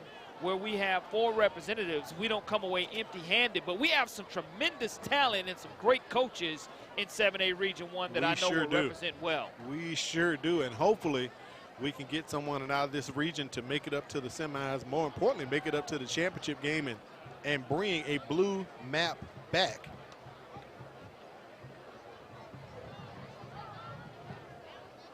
So Baker scheduled to receive the ball in the second half. Instead of bringing on the offense, special teams scores. And now they're going to kick it off to Davidson. Let's see what the Warriors can do here as Baker has exploded on top 34-7. And that just gets the hooligans going here in the third quarter. Poe going to retrieve that one at about the 8-yard line. Goes to the far side, waiting on some blockers. Back up the middle he goes to about the 33 or 34-yard line. Let's get up the 6A Region 1 playoff. So Saraland, region champ in our area, they're going to host Wetumpka, Spanish Fort. They're playing Daphne tonight, the Battle of I-10. They're going to host Calera, and McGill and Baldwin County are going to have to travel. Congratulations to the Baldwin County Tigers, Corey. First time about 6-7 years they made the playoffs. Had an opportunity to see them play the LaFleur Rattlers last night, and Helena is down here at Mobile playing the UMS Wright Bulldogs. Sure so is. They'll go back up 65, and they'll have an opportunity to have Baldwin County trail them next week. But the Baldwin County staff, Scott Riles, congratulations to them. 1st and 10 for Davidson. Fick just going to keep that one as he gets across the 35. Let's see what forward progress. They're going to stop him at about the 37-yard line. So we'll give him credit for about 3 yards, 2nd and 7. Here's 5A Region 1 UMS right there, the local champs hosting Marbury. Selma coming down to take on St. Paul's. And Faith Academy and BC Rain going on the road. And congratulations to Coach Lawrence Yeldon, gets the Red Raiders back into the playoffs, Corey. Absolutely. They're playing Mobile Christian tonight. Things aren't going the way he wants to, but things are going the way he wants to in regards to getting his team into the playoffs and gaining an additional game. They picked up that 3rd region win a couple weeks ago on a Thursday night against the Floor. We had that broadcast. Poe on the move, goes into Baker territory near the 40-yard line. Davidson on the move here. Lastly, 4A Region 1. Viger region champs. They fell last night to St. Paul's. They're going to host West Blockton. That game will take place up in Citronelle. And Jackson, think about it, the big wins over Mobile Christian and Williamson they had secures the 2nd seed. Mobile Christian and Williamson will have to go on the road. They met last week, Corey, basically for a battle for 3 and 4, just like we had here with Bacon Daphne last week. Absolutely, and when you start talking about these playoff matchups next week, again, a lot of these seniors playing their last game here, and you know, Davidson's just going to continue to pound the rock and do what they do, which is have the 1-2 punch of Poe and Butler. And Poe, he's trying to hit the 1,000-yard mark on the season, and I guarantee Coach Cawley will try to continue to feature him and feed him in the second half to try to make sure he does get that 1,000-yard mark. Poe's the senior and Butler with that carry. Butler's a sophomore. You talked about it in the second quarter. We'll get a couple more years to see this young man if he can stay healthy and be injury-free. 2nd and short. They give that one to Poe. I believe he has enough for the 1st down, and they're going to move the change. BC Rain on top of Mobile Christian at the half, 16-5 right there as the MCPSS scoreboard ticker goes across the screen. The chains do move, so 1st down for the Warriors at the Baker 32-yard line.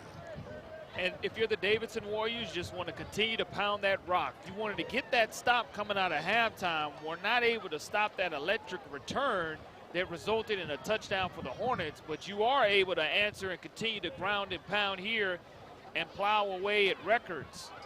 Ball actually spotted at the 31. Butler on the carry, but he runs into a wall of Hornets as they'll push him back about a yard loss. 2nd and 11 coming up for Davidson.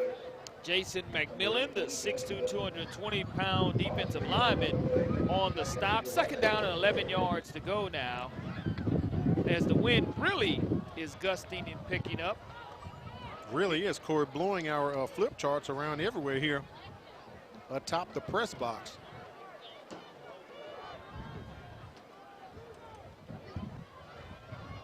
2nd and 11 coming up.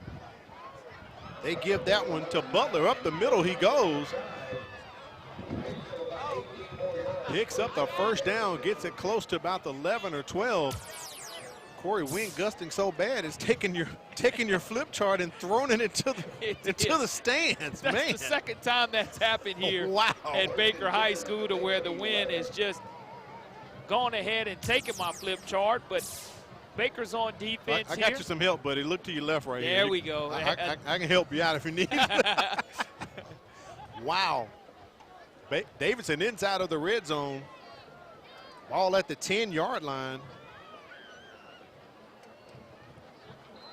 Line just converges upon Butler on that run.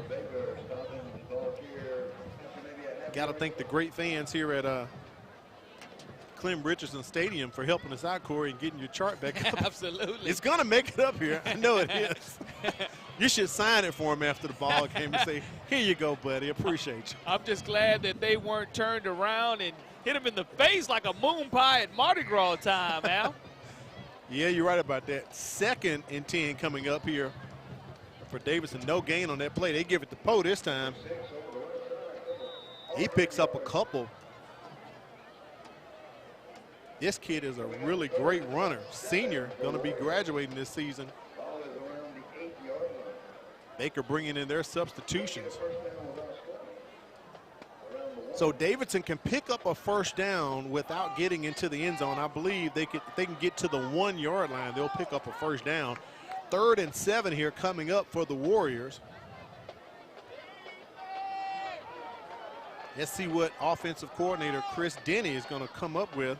They're bringing that beef in once again. They give it to one of the up guys, just pushing. Is that Shaw, our linebacker? I think it might be. Let me double check that number, Corey. Yeah, that's Russell Shaw, 34. They bring him over to offense. But Shaw does not get enough. So as you can see, the ball clearly sitting on the 6-yard line. So no need to go for 3 here and bring on DeLonga. Warriors going to go for it. 4th and 5 here. Shaw still in the backfield with him. Doing his Earl Campbell impersonation there, Corey. Going to provide some blocking. And out wide goes Justin Poe and gets that touchdown. 5-yard run, and Davidson on the board. His 11th rushing touchdown of the season. And that's very impressive when you lose containment and he just absolutely bounces to the outside, and you see Fick in the background go ahead and put his striped shirts on because he knew it was going to be a touchdown. But outstanding job of the offensive line getting that push, and a great job of Poe bouncing to the outside and scoring 6. DeLonga's extra point is up and good. 34-14. And right now, Corey, one of the most fun times of the broadcast year, we get to flip the cameras around and show the folks behind the scenes. So there's Derek Williams right there. He's always sitting at about the 50-yard line. People don't understand. They walk by him all the time, bump into him, but he's a real courteous guy. And there's Leon Frazier. Now you talking about doing the dirty work, Corey. He's down on the field, man. He got to keep up with Kimberly Dunn, Corey. He does. He does a wonderful job queuing Kimberly up and sure keeping does. her ready at all times. And there's our man Richard Beatty. You always see him down on the sidelines. He's up top tonight. I had a chance to work with Richard Beatty back at KRG years ago. Real good guy. And he's doing his thing. I know Richard likes to be active, man, on the sidelines, but they got him up top tonight. So, and the one and only Gary Bubba Arnold. Bubba right there. He's always sneaking those shots of us sometimes. Him and Bruce. Bruce isn't here tonight, Corey, but Bubba gets him in on us, man. He does, and Bubba's that legendary WKRGer. That's right. There's an onside kick that is recovered by the Davidson Warriors that did go 10 yards. It did. Had a chance to work with Bubba, too, back in the day at WKRG. And Davidson, hey, is it trick or treat, as you said, Corey? They digging into the bags. They come up with a great treat right there as they trick Baker and get the onside kick. Take a look at the replay. And DeLonga does a good job of just putting it into where there are no Baker Hornets. in the area, and that's just great special teams job. And you have to Antonio make Small. sure it does stay in play. Right. And the longest ball does stay in play, and they're able to go ahead and steal a possession as the Hornet hooligans. And Buzz, not too happy about that call right there. He's not at all. And right at the 39-yard line now, the Davidson Warriors will again give us a steady dose of Poe and Butler here on this drive as they take over in Hornet territory. As you like to say it, Corey, Davidson steals a possession right there, and they go right back to Butler.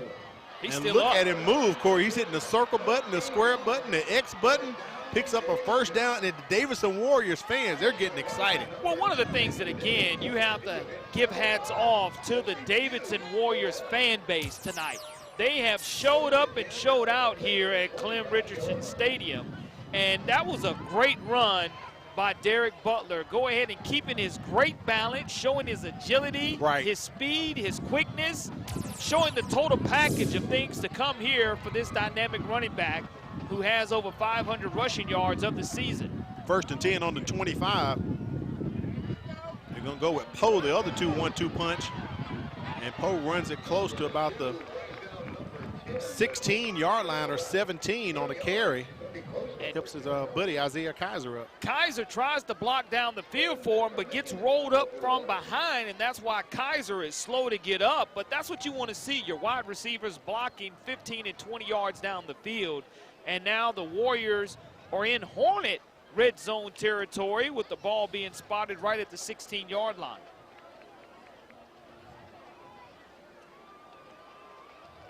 Wildcat here. Well, no, I'm sorry, not a Wildcat. Just throwing a regular shotgun. As they go to Butler, they are literally giving you the 1-2 punch tonight. Butler, Poe, Poe, Butler, Butler, Poe.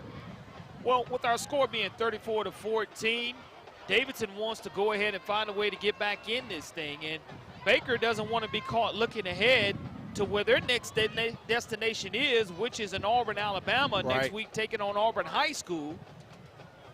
As Auburn, again, mentioned earlier in the broadcast, they're taking on IMG Academy. So Baker's hoping that IMG is softening up the Auburn Tigers for them tonight. Ball on the 13-yard line. Davidson can pick up a first down without having to score. They give it to Poe. He cuts it outside of the numbers. Make sure you stick with us. We'll have our last game of the week brain buster question. Corey, we're going to have to give you your EQT tonight. This is the end of the quarter exam for you, so we had to kind of tighten it up a little bit for you tonight. But I think you'll be surprised when you see what we have in store for you for the game of the week brain buster. So stick around for that. It'll be coming up later on. Second down coming up right now for Davidson. Say they're about 5 yards away from picking up a first down. And you can expect, again, the two backs to go ahead and push forward. Let's see the line of scrimmage. Who controls it? Is it the Warriors or is it the Hornets? Butler plows ahead past the 5-yard line, gets them closer to picking up that first down. It's going to be 3rd and short, maybe about 1.5 yards. Tim Williams on the stop for the Baker Hornets. Wind still blustery here at Hornet Stadium. 3rd and short coming up.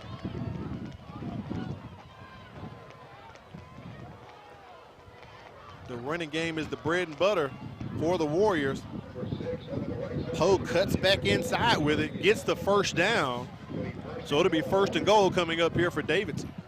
And when you start talking about Smith Pettis, the 5'10", 284-pound sophomore, being the center and trying to get that push from Matthew Hardy, Julius Kidd, Chase Travis, and Eugene Lawson. We'll see if they're able to punch this in from 1 yard out at first down and goal to go. Fick goes under center. Poe and Butler in the backfield. Touchdown. That's a touchdown. I was wondering did Fick ever get the ball from the center? He did. It looked as if it was a fumble snap, but touchdown for Davidson. It wasn't clean. It was not a clean exchange, that's for sure. But when you only have 1 yard to go, as long as the ball does not hit the turf, you can see Coach Cawley on the sidelines laughing about it. And it's just one of those bounces that did not go their way right before halftime. Same thing happened and almost. If you're looking at that scoreboard, how big was that score could have been right before the half at the 2-yard line? We're at 21-34 if this extra point is good, which it is. 134 remaining. So think about it, Corey. If they had scored before halftime, they would be within one score right now.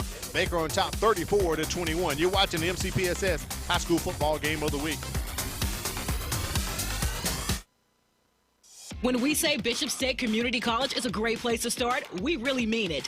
Want to major in psychology, engineering, criminal justice, English, history, or something else? Take your general education courses with us, then transfer your credits to the four-year university of your choice. Want to learn a trade and go straight into the workforce? We have the programs and the trainings to help you land a high-wage and high-demand career. Save time and thousands while conveniently taking classes safely online or on campus. Register now, bishop.edu.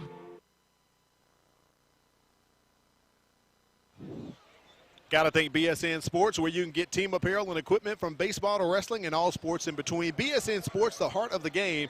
Visit them online at bsnsports.com. And got to thank Firehouse Subs. They've been with us the entire season. Special thanks to Jim and Susie Sherman at the Greenlight Road location. So make sure you stop by that Firehouse Subs and show them love as they showed us love all season, Corey. Absolutely want to thank Jim Sherman for sure. He was at the store this evening when I picked up the sandwiches. And this has been his second consecutive year helping us out here on the network, and want to thank him tremendously. So please go patronize him and let him know thank you for their support of the MCPSS television network.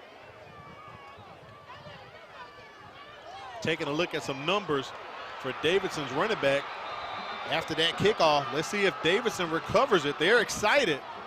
They're fighting for it on the bottom of the pile now. Let's see what Tim Porter comes up with. It is Davidson's ball. Matthew Moore gave over to me here. 26 rushes for DJ Butler, 222 yards tonight, Corey. And here's the thing about DJ Butler. He has not been healthy for a couple of games for That's the right. Davidson They lost Warriors. him. So he has over 500, 600 yards on the season, but that is a loose ball after 10 yards. The Hornets weren't able to pounce on it. Live ball. For the second consecutive kickoff, the Warriors have come away with a live football, something you don't see often. That's right. On consecutive kickoffs is the offensive team, the team who's kicking the football to recover. And Coach Norman has called a timeout, Corey. He wants to talk to the folks, talk to the crew, kind of get them settled down. 1:26 here remaining in the third quarter. If we're able to get our Game of the Week brain buster up, we could get it up here right now and reveal it, Corey, as we're in our last contest of the year. All right, here it is, Corey. When was the last time Baker went to the playoffs in back-to-back seasons? And we brought out the multiple choice for you, Corey, for your EQT tonight. So we'll let you think about that one and reveal that answer sometime inside of the fourth quarter. When was the last time Baker went to the playoffs in back-to-back seasons? They have done it this year. Went last year as the number 4 seed. This year going as the number 3 seed. Baker's used the timeout there as they want to discuss things and get on top of things. So Baker down to 2 timeouts. Davidson has the full complement of theirs.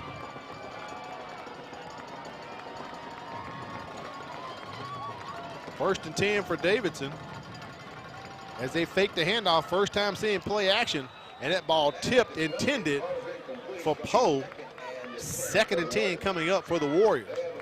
Vic wants to throw the football for the second time tonight to his running back, Poe. And when again, you just hate to see Poe moving on to that next level, because you would really want to see one more year of Butler and Poe, the 1-2 punch together and healthy an entire season. But we know Justin Poe's going to move on and further his education and do a great job if he continues to play football or whatever he decides to pursue. But Butler is going to take up the slack next year and be a phenomenal back. They hand that one off to Poe. Up the middle he goes. Falls over the 20-yard line. Picks up maybe 3 or 4. Third and long here for Davidson Big play call coming up for the Warriors. And as you said at the beginning of the contest, why hold back for Coach Rick Cawley? I'm sure if they don't get it here, they're going to go for it on fourth down. Four down territory is going to be, you have nothing to lose as you're looking at coming into this game at 3-6, 3-4 in the region. Baker has an opportunity to move to 7-3. That's so right. Go ahead and roll the dice and make it four down territory. They hand off to Butler. He breaks outside. KJ Beckham tried to get him on the ankle tackle, could not, but he did disrupt his run to force him out of bounds. It'll be 4th and short coming up here for the Warriors. If you're defensive coordinator J.C. Todd, you're letting your defense know, cannot allow them to break containment, cannot allow them to bounce to the outside. But here it is, 4th down and 3. I know this is at least the second 4th down attempt for the Davidson Warriors offense. And you said it, it is 4 down territory for Rick Cawley and this Warrior.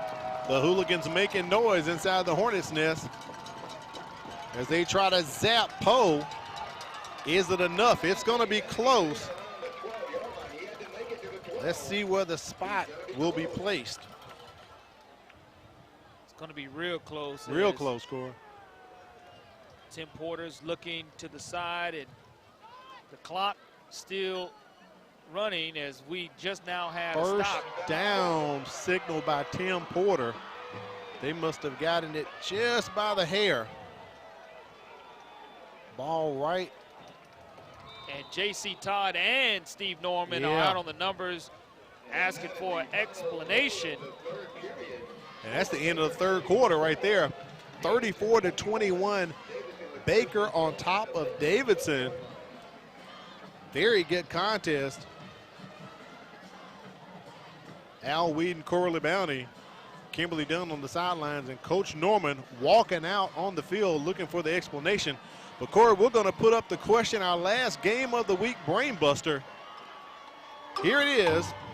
When was the last time Baker went to the playoffs in back-to-back seasons?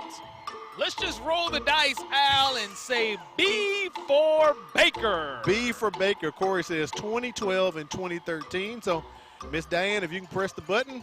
Actually, it's A, Corey, 1989 and 1990. You know, when you start looking at 1989 and 90 being 30 years ago for this Hornet program, to hang their hat on back-to-back years. Back-to-back years. That's very impressive.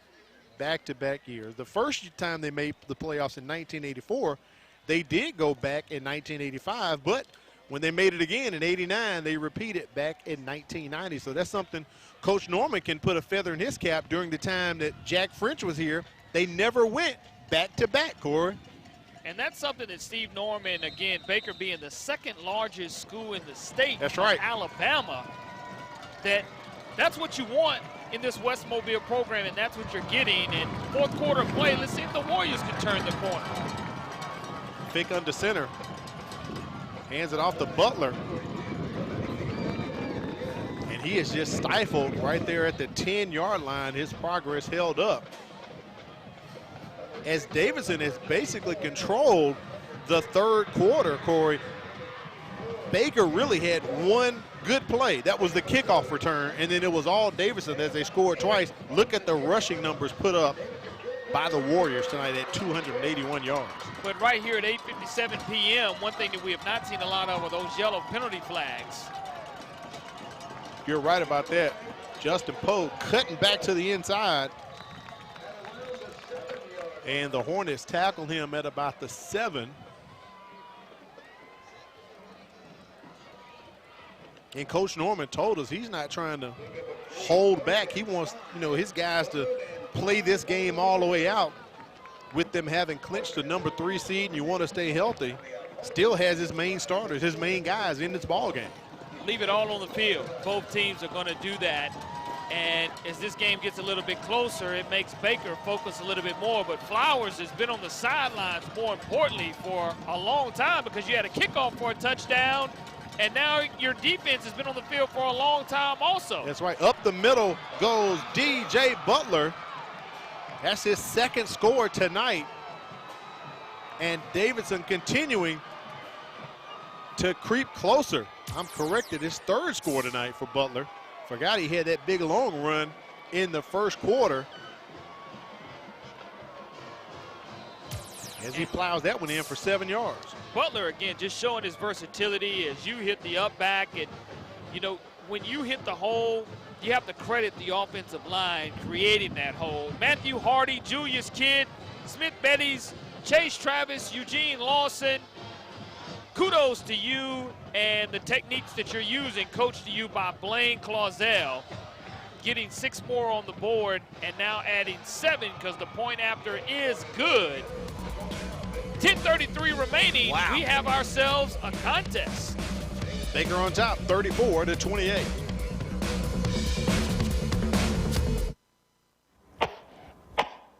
What's the matter, baby? You're not feeling good? School-aged children are at a higher risk of getting and spreading germs and viruses. To help protect the spread, students are encouraged to stay home when sick. Parents, it's important for your child to remain at home at least 24 hours after they no longer have a fever of 100 degrees or higher without the use of medications.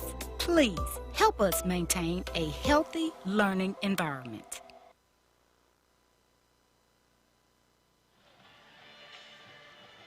Don't forget to mark your calendars. November 11th coming up, Veterans Day. All schools and offices will be closed, so make sure you mark your calendar. Coming up, Veterans Day, November 11th. Corey, you talked about Josh Flowers on the sidelines. Let's think back to it. Second half kickoff, touchdown for Baker. Davidson gets the ball. Baker gets it back, go 3 and out, and Baker offensively hasn't touched it since then. And we'll get a chance to see what Flowers is going to come away with here with 10:33 remaining here in the fourth quarter. In a one-score game now at Clem Richardson Stadium. And let's think back 1 week ago to where when Baker was trailing the Daphne Trojans by a couple of scores, right, they found a way to come back and win this game. But Davidson, no quit in these guys, and I like the fact that their crowd has really energized them and given them some juice, but Correct. Baker has an opportunity to win their 7th game of the season. Something they have not done since 2014. That's when they went 9-2. So it's been almost 7 years since they've won 7 regular season ball games. Hawkins on the run for the Hornets. He goes a long way, Corey, to pick up about 3 yards. I think he ran 12 or 15 to get 3. The clock's still running, and when you start looking at the timeouts to the left, Davidson has 3 timeouts remaining. Baker has 2. So Davidson's defense right here really needs to just buckle down, find a way to get this stop. Defensive coordinator John Lambert calling the signals from the sidelines. Baker running a little misdirection, give it to Zion Davis, and he is stopped for no gain. Back-to-back touchdowns by DJ Butler for Davidson has brought them within a score as they were down substantial at halftime, 27-7. Crept back into this ball game here. 3rd and 7 coming up for the Hornets. Decision time for Chase Calcagney, offensive coordinator. What are they going to dial up right here? They need Uncle Mo. They need Uncle Uber, Uncle Lyft. They need them all right now, Corey. Hawkins or Williams. Flowers throws off his back foot. Gets it to Javen Williams. I thought his forward progress had enough. He came back into the down marker for the first down. Let's see where they spot this. He's short, but there's a flag, Corey, on the play. It's got to be a holding. I'm thinking holding too, where it's thrown at. Let's see what Tim Porter says. The back judge, or our white hat rather, Tim Porter. Let's see if he goes and picks up his penalty flag after the discussion with his crew, because he definitely threw a flag. And those flags typically, the area typically indicates possibly a hold. And if Flowers was hit to the face, that's the only thing, because he did have pressure applied to him. Let's see what Tim Porter has. So unsportsmanlike against Baker. unsportsmanlike against Davidson. Offset. And Porter calls a 4th down and pulls out his little notepad to write the numbers down. 4th down and 1 yard to go here for Baker, deep in their own territory.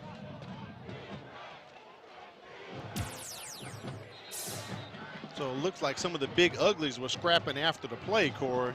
Maybe that's where the unsportsmanlike came into play. But looking back at that replay, you can see one official.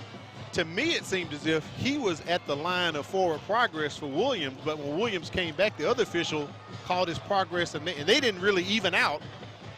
And that latter official looks like he had the spot about maybe a half-yard short from where we can look at atop the press box here. Because it was on his side of the field, his right. hash to call that. So the VAR official decided that he did not have enough, and after we pick up the penalty flags and we assess what we have, we'll have 4th down. It looks like still 1 yard to go.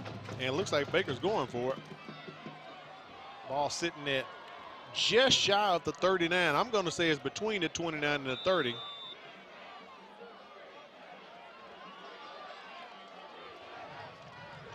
I don't know if Tim Porter signaled a timeout for Baker or...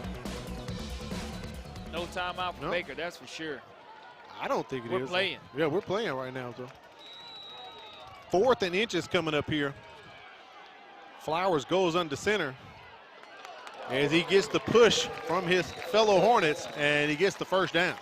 That's the first 4th down attempt by the Baker Hornets tonight, and they are successful, so they're 1 for 1. And here we go, 8:53 remaining in the 4th quarter of play. Baker Hornets will have a fresh set of downs at their own 32-yard line. Big pickup right there by the Hornets.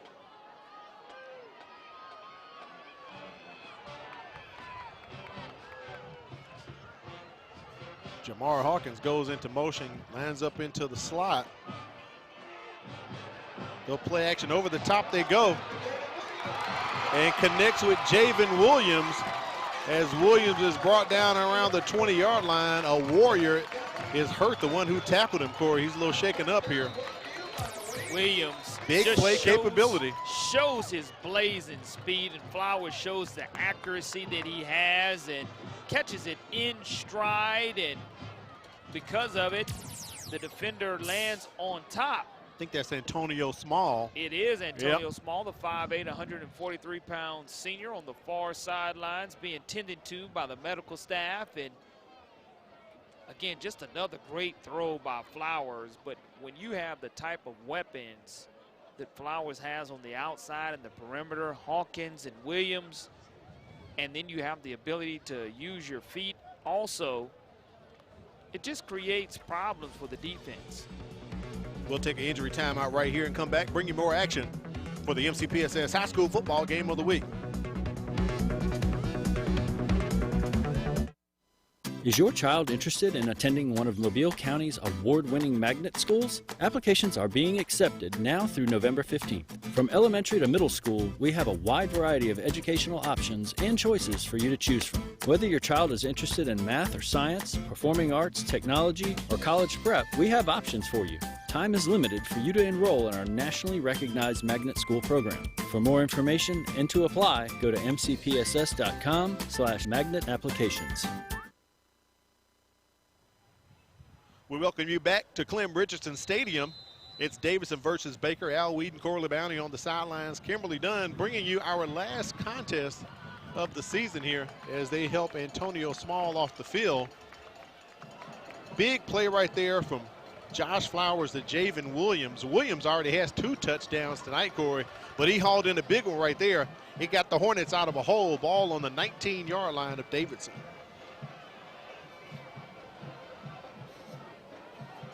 Flowers going to keep it up the middle. Picks up a couple as we are under 8 minutes remaining here in this contest. Second and 9. We are under 8 minutes.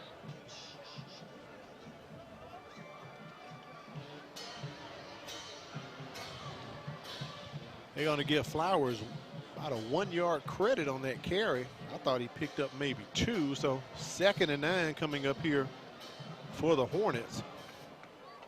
No need to rush, just take your time. The clock is your friend. Up by 6 over Davidson on back-to-back scores after back-to-back onside kicks that were successful. Fake the handoff to Hawkins. Flowers keeping it.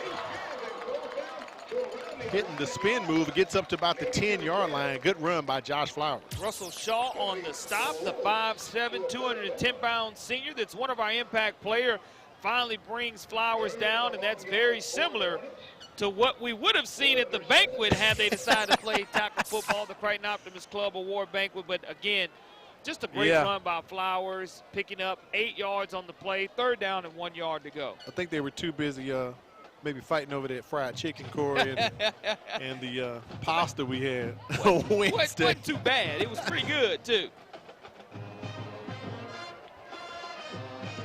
3rd and short coming up here for the Hornets. Keeping it right up the middle, Josh Flowers. No, that's not Flowers. That's too. That's not Flowers.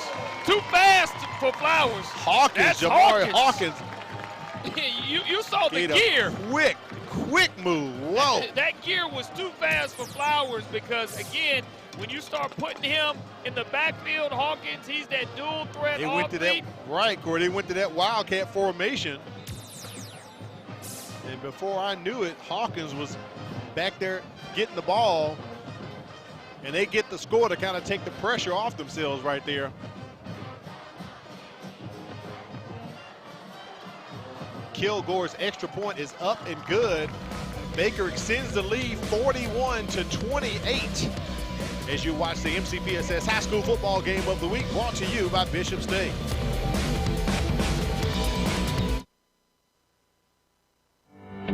If you look at the numbers, Mobile County Public Schools is making great strides. With more than 53,000 students, 7,000 employees, and 90 schools, we are consistently increasing our 4-year graduation rate and our first-class pre-K program. We continue to strive for national recognition and continue to prepare our students for the global workforce. And we do all of this with one goal in mind, to equip and empower college and career-ready graduates. Mobile County Public Schools. We're learning today, leading tomorrow. We welcome you back to Clem Richardson Stadium. The Hooligans getting a bit excited, Corey, after that touchdown by Jamari Hawkins. Kind of lifted their spirits. They had gotten quiet for a while because Davidson, after back-to-back scores, had silenced the crowd. Well, here it is. Davidson going to receive this football, and we'll see what they do with it because, again, they still do have their 3-timeout allotment here with 6:14 remaining in the 4th quarter of play. But that's what the Baker offense needed to get their Hornet Hooligan fans back into the game, because the Davidson Warrior fans have not gone anywhere, and they're standing by their team till the end of this game, and this kickoff's going to go and be returned by the Warriors. Coming up past the 30 and 35-yard line for Davidson on that run back, Jacody Harris. Nice kick return there. 6:04 remaining in the contest. There's our scoring drive. 8 plays, 80 yards, wrapped up by an 11-yard run by Jamari Hawkins. But Key was picking up the first down, Corey.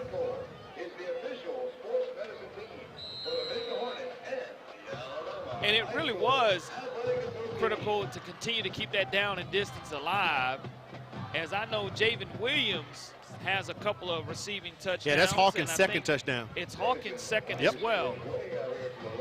Javen has 2, Hawkins has 2.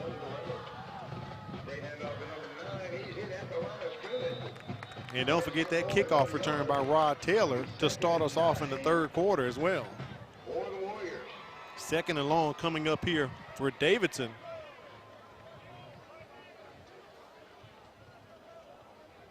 One thing about the Warriors this season, Coach Carley said he's very proud of his team. They may be a bit undersized and small, but they've played tough and hard all year. Said they had a chance to beat Foley. They would have came in with 3 in a row, but they had a kick return call back on a penalty late in the ball game, and that pretty much sealed the deal for a loss there. So he's very, very proud of his team, young but undersized, and he knows that. 3rd down and about 7 coming up here for the Warriors, as we are approaching 5 minutes left, not in the ball game, Corey, but left for us on the season here. Absolutely, and again, how fast this season has gone by, but we'll see if the Davidson Warriors are able to give this football to Poe or Butler. Again, 2 explosive running backs, as they're going to actually throw the football and complete a pass tonight. And that's going to be Caden Bennett, the 5'7", 137-pound senior on the play. You look at Vic, nice throw. His wide receiver brings it in, and we looked at those halftime statistics. Davidson didn't really have a lot of passing yards besides that hook and lateral that they did run successfully to get it down to the 2-yard line right before the end of the half. And you look at the band. Nice shot of the Pride of Baker Marching Band there. Nice shot, Cora. That's what high school football and excitement is all about. Your student body participating on Thursday and Friday nights under the lights. 2nd and 10 coming up here for the Warriors. 3 receivers to the near side. And we have a flag on the play. Looks like it's going to be against Davidson. I think that's going to be false start. Tim Porter signaled like offsides, Corey. I think Rick Collin may have called a timeout here.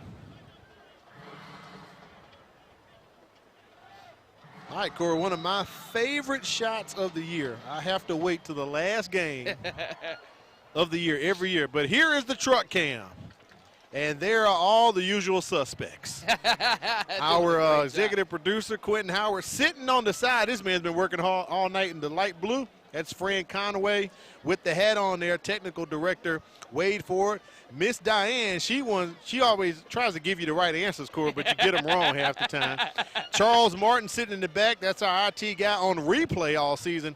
And the man that allows us to sound so smooth and debonair, Eric Lowe back there handling audio, Corey. So my favorite shot, the truck cam right there. Absolutely. That's the best, man. They brought that to us a couple of years ago, and we get a peek inside of how everything is run here at MCPSS TV, but they do an outstanding job. And I love this time of year when August rolls around, knowing that I want to work with an outstanding crew that's in the truck. I saw Fran down on the sidelines checking some audio and pulling cables before the ball game. Wide open down the middle. They connect with Poe, but Corey, the turf monster, eats him up at the 18-yard line. He was more worried about making the catch, and he goes down with an injury. Not sure if it's a cramp or Charlie horse or what he has, but he definitely went down quickly as his team trying to stretch him out.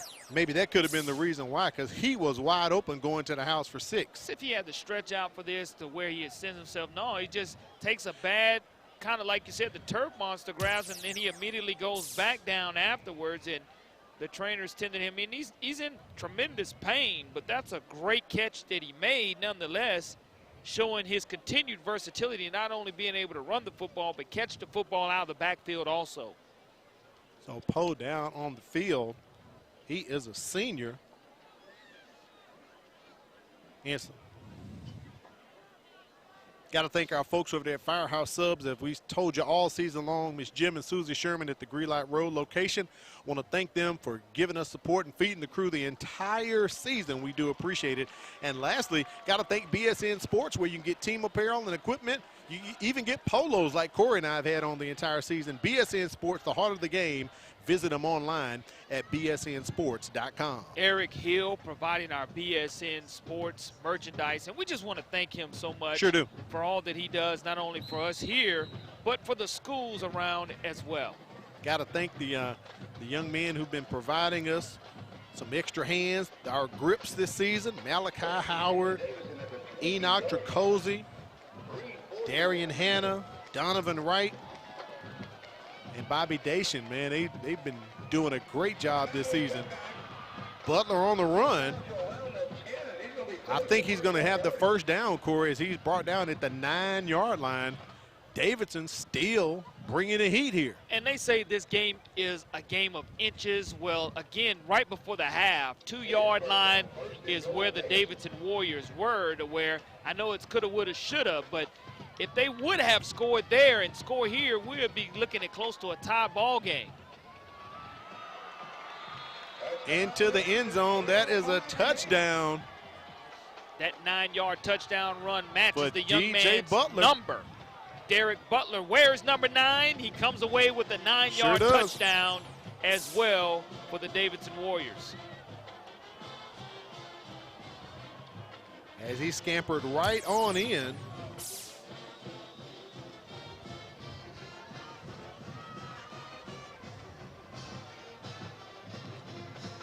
That's Butler's 4th touchdown tonight. DeLonga's extra point is up and good. 41-35. 3:05 left. It's still good. There's a shot of one of our grips right there. Doing a great job for us for the MCPSS High School Football Game of the Week. Our children with special needs deserve a place to play. That is why we are coming together to build the Miracle League of West Mobile Schmidt Family Park. It will include a special needs ball field and playground, regulation baseball and softball fields, and more. We have raised more than $1 million and construction will start soon. But we need your help to complete the project. Visit mcpss.com/Miracle League to donate and to learn more. Any dollar amount will help bring a smile to a child's face. Together, we can make a miracle.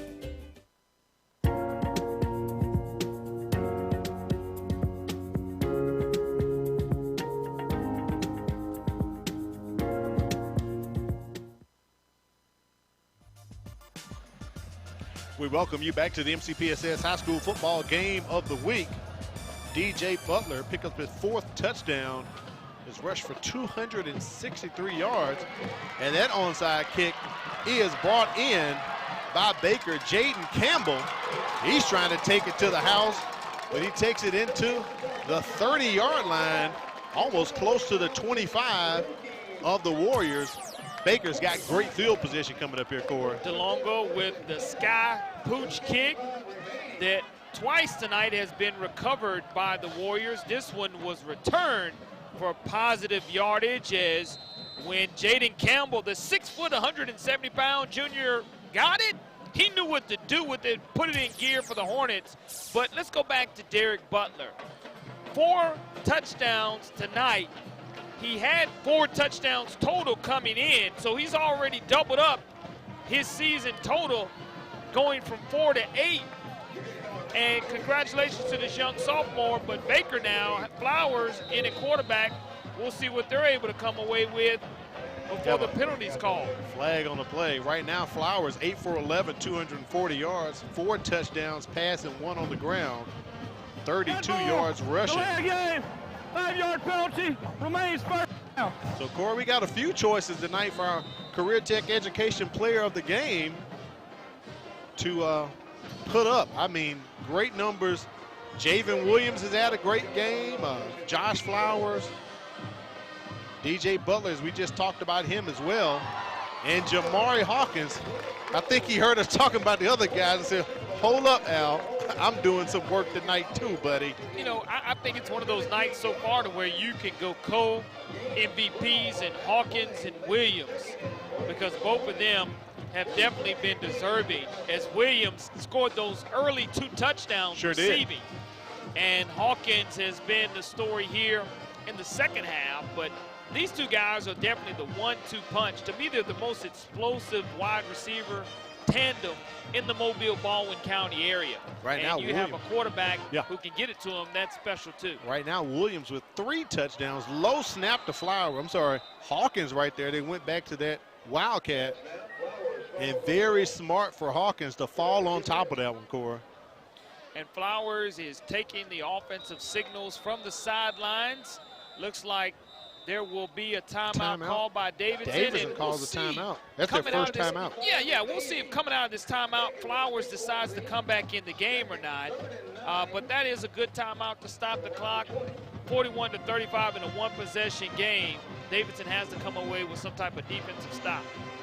3rd and long coming up with that wildcat formation they had set up, and that low snap really hurt Baker.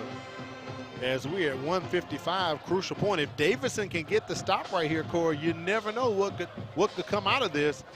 Down just 35-41 to Baker. Well, you're at 3rd down and 8 yards to go, so you have defensively a great strategy in order to stop, because you kept those timeouts in your pocket, and now you have 1 timeout remaining with 1:55 to go here in the 4th quarter.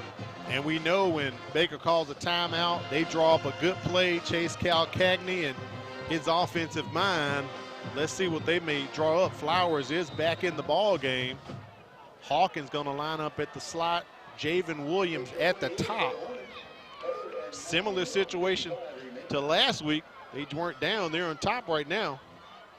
And they just handed off to Hawkins. Let him run up the middle. It's not going to be enough. He'll get just past the 20. There's that last timeout being called by the Davidson defense, and it's going to be the 2nd 4th down possession. Second 4th down possession 4th down for the coming Hornets. up. Big play right here. 4th and about 5 coming up for the Hornets. And let's see who they're going to call. Corey, the ball like between the 19 and the 20. So you're going to need close to 4 yards to get this 1st down. So if we add about 6 or 7 yards to that, we'll bring it up to what, about the 27. You'd be looking at maybe a 47-yard field goal. 36-yarder. For Kilgore, give or take. And let's see if they're going to bring him on. And they are bringing out Hunter Kilgore. It'll be about a 36-yarder if they attempt it from right here at the 19. So they're going to spot it where they'll place it down. He'll be at the 25. Just past the 25 at the 26. So he'll be setting up for a 36-yard field goal here. Hunter Kilgore. If this goes through, that'll pretty much do it for the Warriors tonight. Just over the crossbar, and he gets it in. Hunter Kilgore. That makes it a 2-score ball game now, Corey, with 1:39 remaining in the contest. Big kick by the young man. Well, wow. You're talking about who would you vote for your most valuable player? And it's an ice-cold kicker coming off of the bench to go ahead and seal the deal, because without that kick right here, it's still a 1-score game. That was huge. And that was huge. Davidson would take over on downs, but it's a nice and chilly night here at Clem Richardson Stadium. And because of it, he had the wind at his back and was able to go ahead and knock that huge field goal through for the Baker Hornets. That was big time. Kilgore punches it in. Wow. And we know with the Davidson offense, they're not set up to be quick strike capability like Baker. No. Now, we saw them matriculate down the field right before halftime, but it took a couple plays. But and now you're in a situation where you need 2 scores, not 1, Corey. Yeah, I mean, it took trick plays to get down the field also. Right. So now you're with no timeouts remaining and kicking with a lot of confidence on the Baker Hornets here. I know he definitely wants to go ahead and get all of this football right here. But I will say this, Corey, going back to one of your points you had before Baker was stopped on that. When you start thinking about really the 2 guys who really came together tonight, I'm with you with Javen Williams, Jamari Hawkins. I'm cool with career tech education players of the game, especially with Williams putting up 3 touchdowns, but critical touchdowns too early in the contest. And then later on, as we know, they'll go to Hawkins at any time. Yeah, I mean, those 2 guys are electric. And if you're a Baker Hornet fan, you just have to go ahead and remember these 2 young men and what they were able to do for your program. Right. And the explosiveness that these two young men have. Both and seniors, David too. Williams, 6 foot, 160-pound senior. Hawkins, the 5'10", 170-pound senior. So it's hard to get guys like that, along with your sensational sophomore and Josh Flowers, together on the same page. But these two young men, we saw them early in the year against Theodore, be explosive and electric, and they've continued to do that the entire season. Fick has time, trying to connect with Poe, and does, as he steps out of bounds at about the 42 or 43-yard line. But a flag back here near the line of scrimmage. Is that one going to come back? Let's see. Glad to see Poe back on the field for the Davidson Warriors. It may be against Baker, as Tim Porter's pointing that way, gesturing. Personal foul, roughing the quarterback, 15 yards, first down. So Baker helping out Davidson right now, Corey, with them down 2 scores. That's going to put them 15 yards closer to possibly getting into the end zone. 124 with no timeouts remaining. Davidson trailing 44-35. So it's still a 2-score game, but Fick doing a good job of. Fick releases, and there's the hit right there, just pushed down by Byers. Threading the needle on that throw. And Fick threads that one across the middle. Is it complete? They're going to say it is complete, brought in at about the 19-yard line. No, incomplete, 2nd and 10. So pass is incomplete. 2nd and 10 coming up here for the Warriors. We'll try to get our Career Tech Education Player of the ball game up. Thought I saw some motion by one of the Warriors receivers. No flag came in. Fick has to eat that one, Corey. 3rd down now, 11 yards to go. And there they are, Corey. Career Tech Education Players of the game tonight. Javen Williams with 3 touchdowns. Jamari Hawkins, as he picks up 2 touchdowns as well. But critical scores that those young men had for the Hornets. Flag on the play, possibly a false start. There's the sign from Tim Porter. It's going to push the Warriors back 5 more yards. It'll be 3rd and about 15 coming up here for Davidson. But what I love to see is the fact that the offense, 5-yard penalty will remain. Oh, 3rd down. You have 2 seniors to go out on senior night with the Career Tech Most Valuable Player and the Baker Hornets in their regular season on a winning note here on senior night, and also one on homecoming. So That's you go 2 for 2, homecoming win and senior night win. We are under 1 minute as Fick rolling into the pocket, needs to get out of bounds to stop the clock, and he does. And a late flag comes in. That's possibly going to be some unsportsmanlike right there. 36.8 seconds remaining here in the contest. Calvin Irby on the stop and going to be called for that personal foul. Personal foul. That'll add 15 on top. And, you know, Fick showing his elusiveness. Right. Left-handed quarterback, goes ahead and tucks it away, gets to the sideline, takes a stiff arm, and right there you just have to let the quarterback go. 5 yards out of bounds. And you could, Corey, you can hear the Boo Birds here inside of the Hornets' nest expressing their displeasure. No quitting these Davidson Warriors. Absolutely. Fick rolling out to his right side. Does have a guy in the end zone. Incomplete. It was close, broken up by the Hornets. And kudos to a left-handed quarterback rolling to his right, trying to fit it in a tight window. To his weak side there. Was not able to do so, but running back gingerly to this Baker defensive huddle. Davidson trying to pick up a win against a ranked team since 1984. The Warriors are 3-15 against ranked teams in 7A, as Baker is ranked number 10 in the state. but down 2 scores right here. 2nd and goal for the Warriors.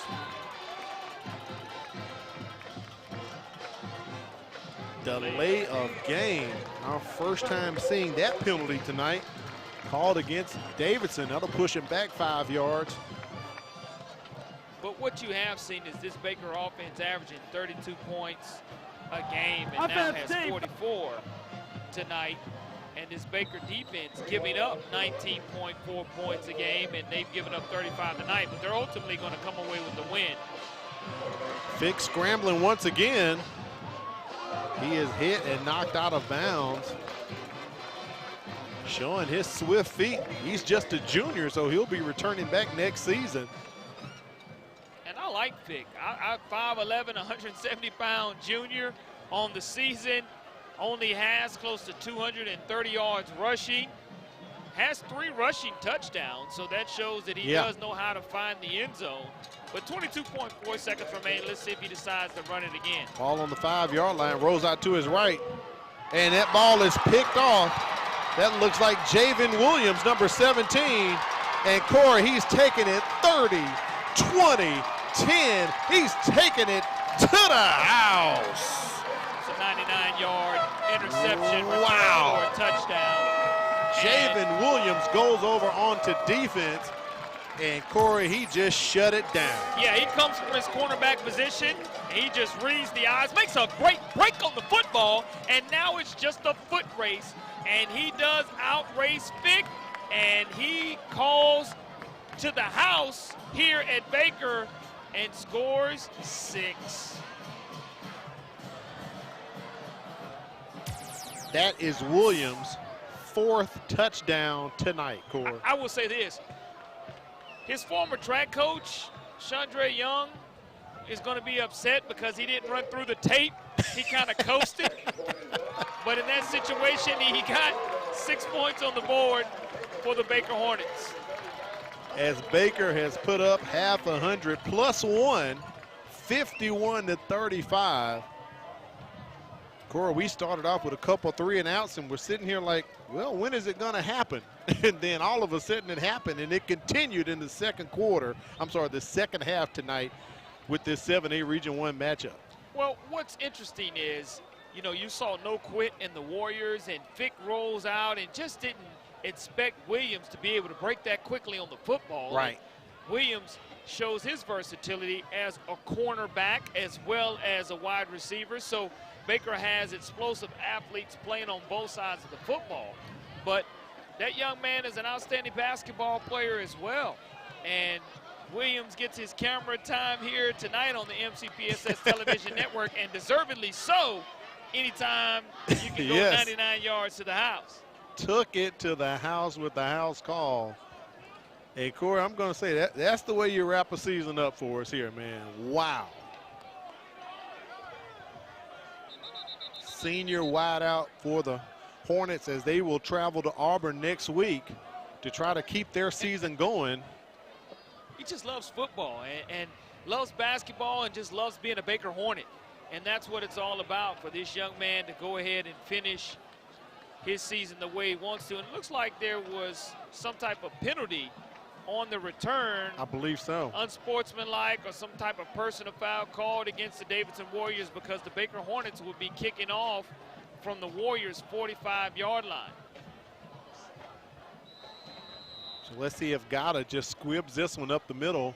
5.7 seconds remaining in the contest. And Baker looking to get their 7th regular season win. First time they picked up at least 7 wins since 2014, and Gata just boots it. So that'll be a touchback as Davidson will come onto the field for probably our last snap of the ball game. But what an effort put up by the Warriors tonight, Corey. They left it all on the field. And that's what Rick Cawley's been preaching. Hey, his team does not quit. They continue to improve. And even though they're going to finish the season 3-7, it's Coach Cawley taking this program in the right direction. And you see the intensity. You see it was a 1-score game when they were down 2.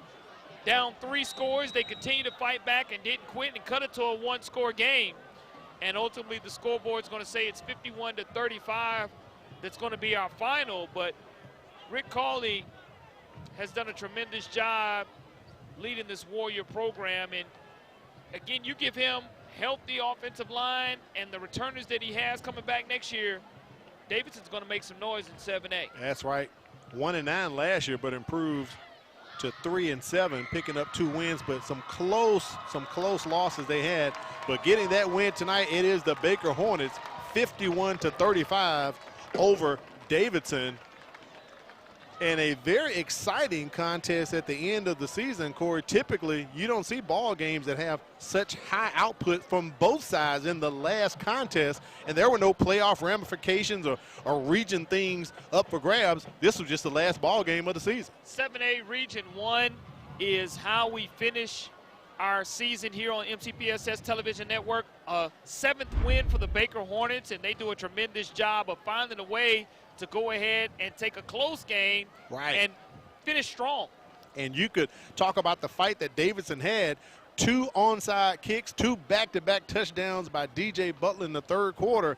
And before we knew it, Davidson had clawed their way back into the ball game, only down 6 points. Yeah, I mean, it was the running game. And when you start talking about players scoring 3 and 4 touchdowns apiece, that's when you know you have an offensive masterpiece. And we had a slow offensive start, but we had a fast offensive finish, and that's what we were expecting from the beginning of the game. I know we're going to try to get Kimberly Dunn to talk to winning head coach Steve Norman if we're able to get the statistics up before the ball game, because these numbers are huge. China Powell had her fingers over there working on the keyboard tonight, man, putting up numbers. We know, for one thing, DJ Butler ran for over 270 yards easy just by himself, Corey. Young man's a sophomore, and we're going to hear a lot about this young man if he stays healthy. That's why I know the future is bright if you're a Davidson Warrior, because you have a great offensive line coach in Blaine Clausel, and you also have great offensive linemen. And we start looking at those numbers there. Statistics, the rushing yards, we knew going in, Davidson wanted to run the football. We knew going in that Baker was going to have to stop him, but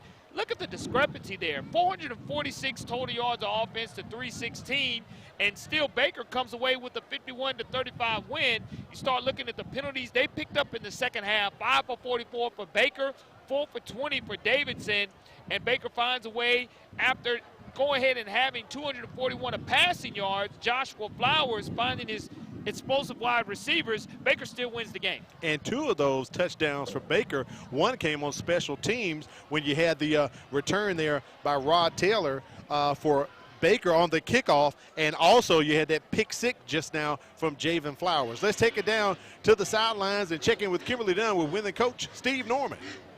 Coach Norman, congratulations on your win tonight. Not only is this your 7th win, but it is also your birthday, so it's a night to celebrate. So a good night to celebrate. I know that next week y'all are heading off to Auburn for the playoffs, so what can we expect from your team? Well, we got to clean up some stuff. I know we only got a week to get ready for a very good Auburn team. I don't know how at halftime I think they were beating IMG last time I heard, so they're really good, and we got some stuff we got to get fixed, as you saw tonight. So, but I'm looking forward to the experience. The kids are excited about it, so it's going to be a good game. I'm excited. Yeah, well, congratulations on that win, Coach. I'll let you go celebrate with your team. Thank you.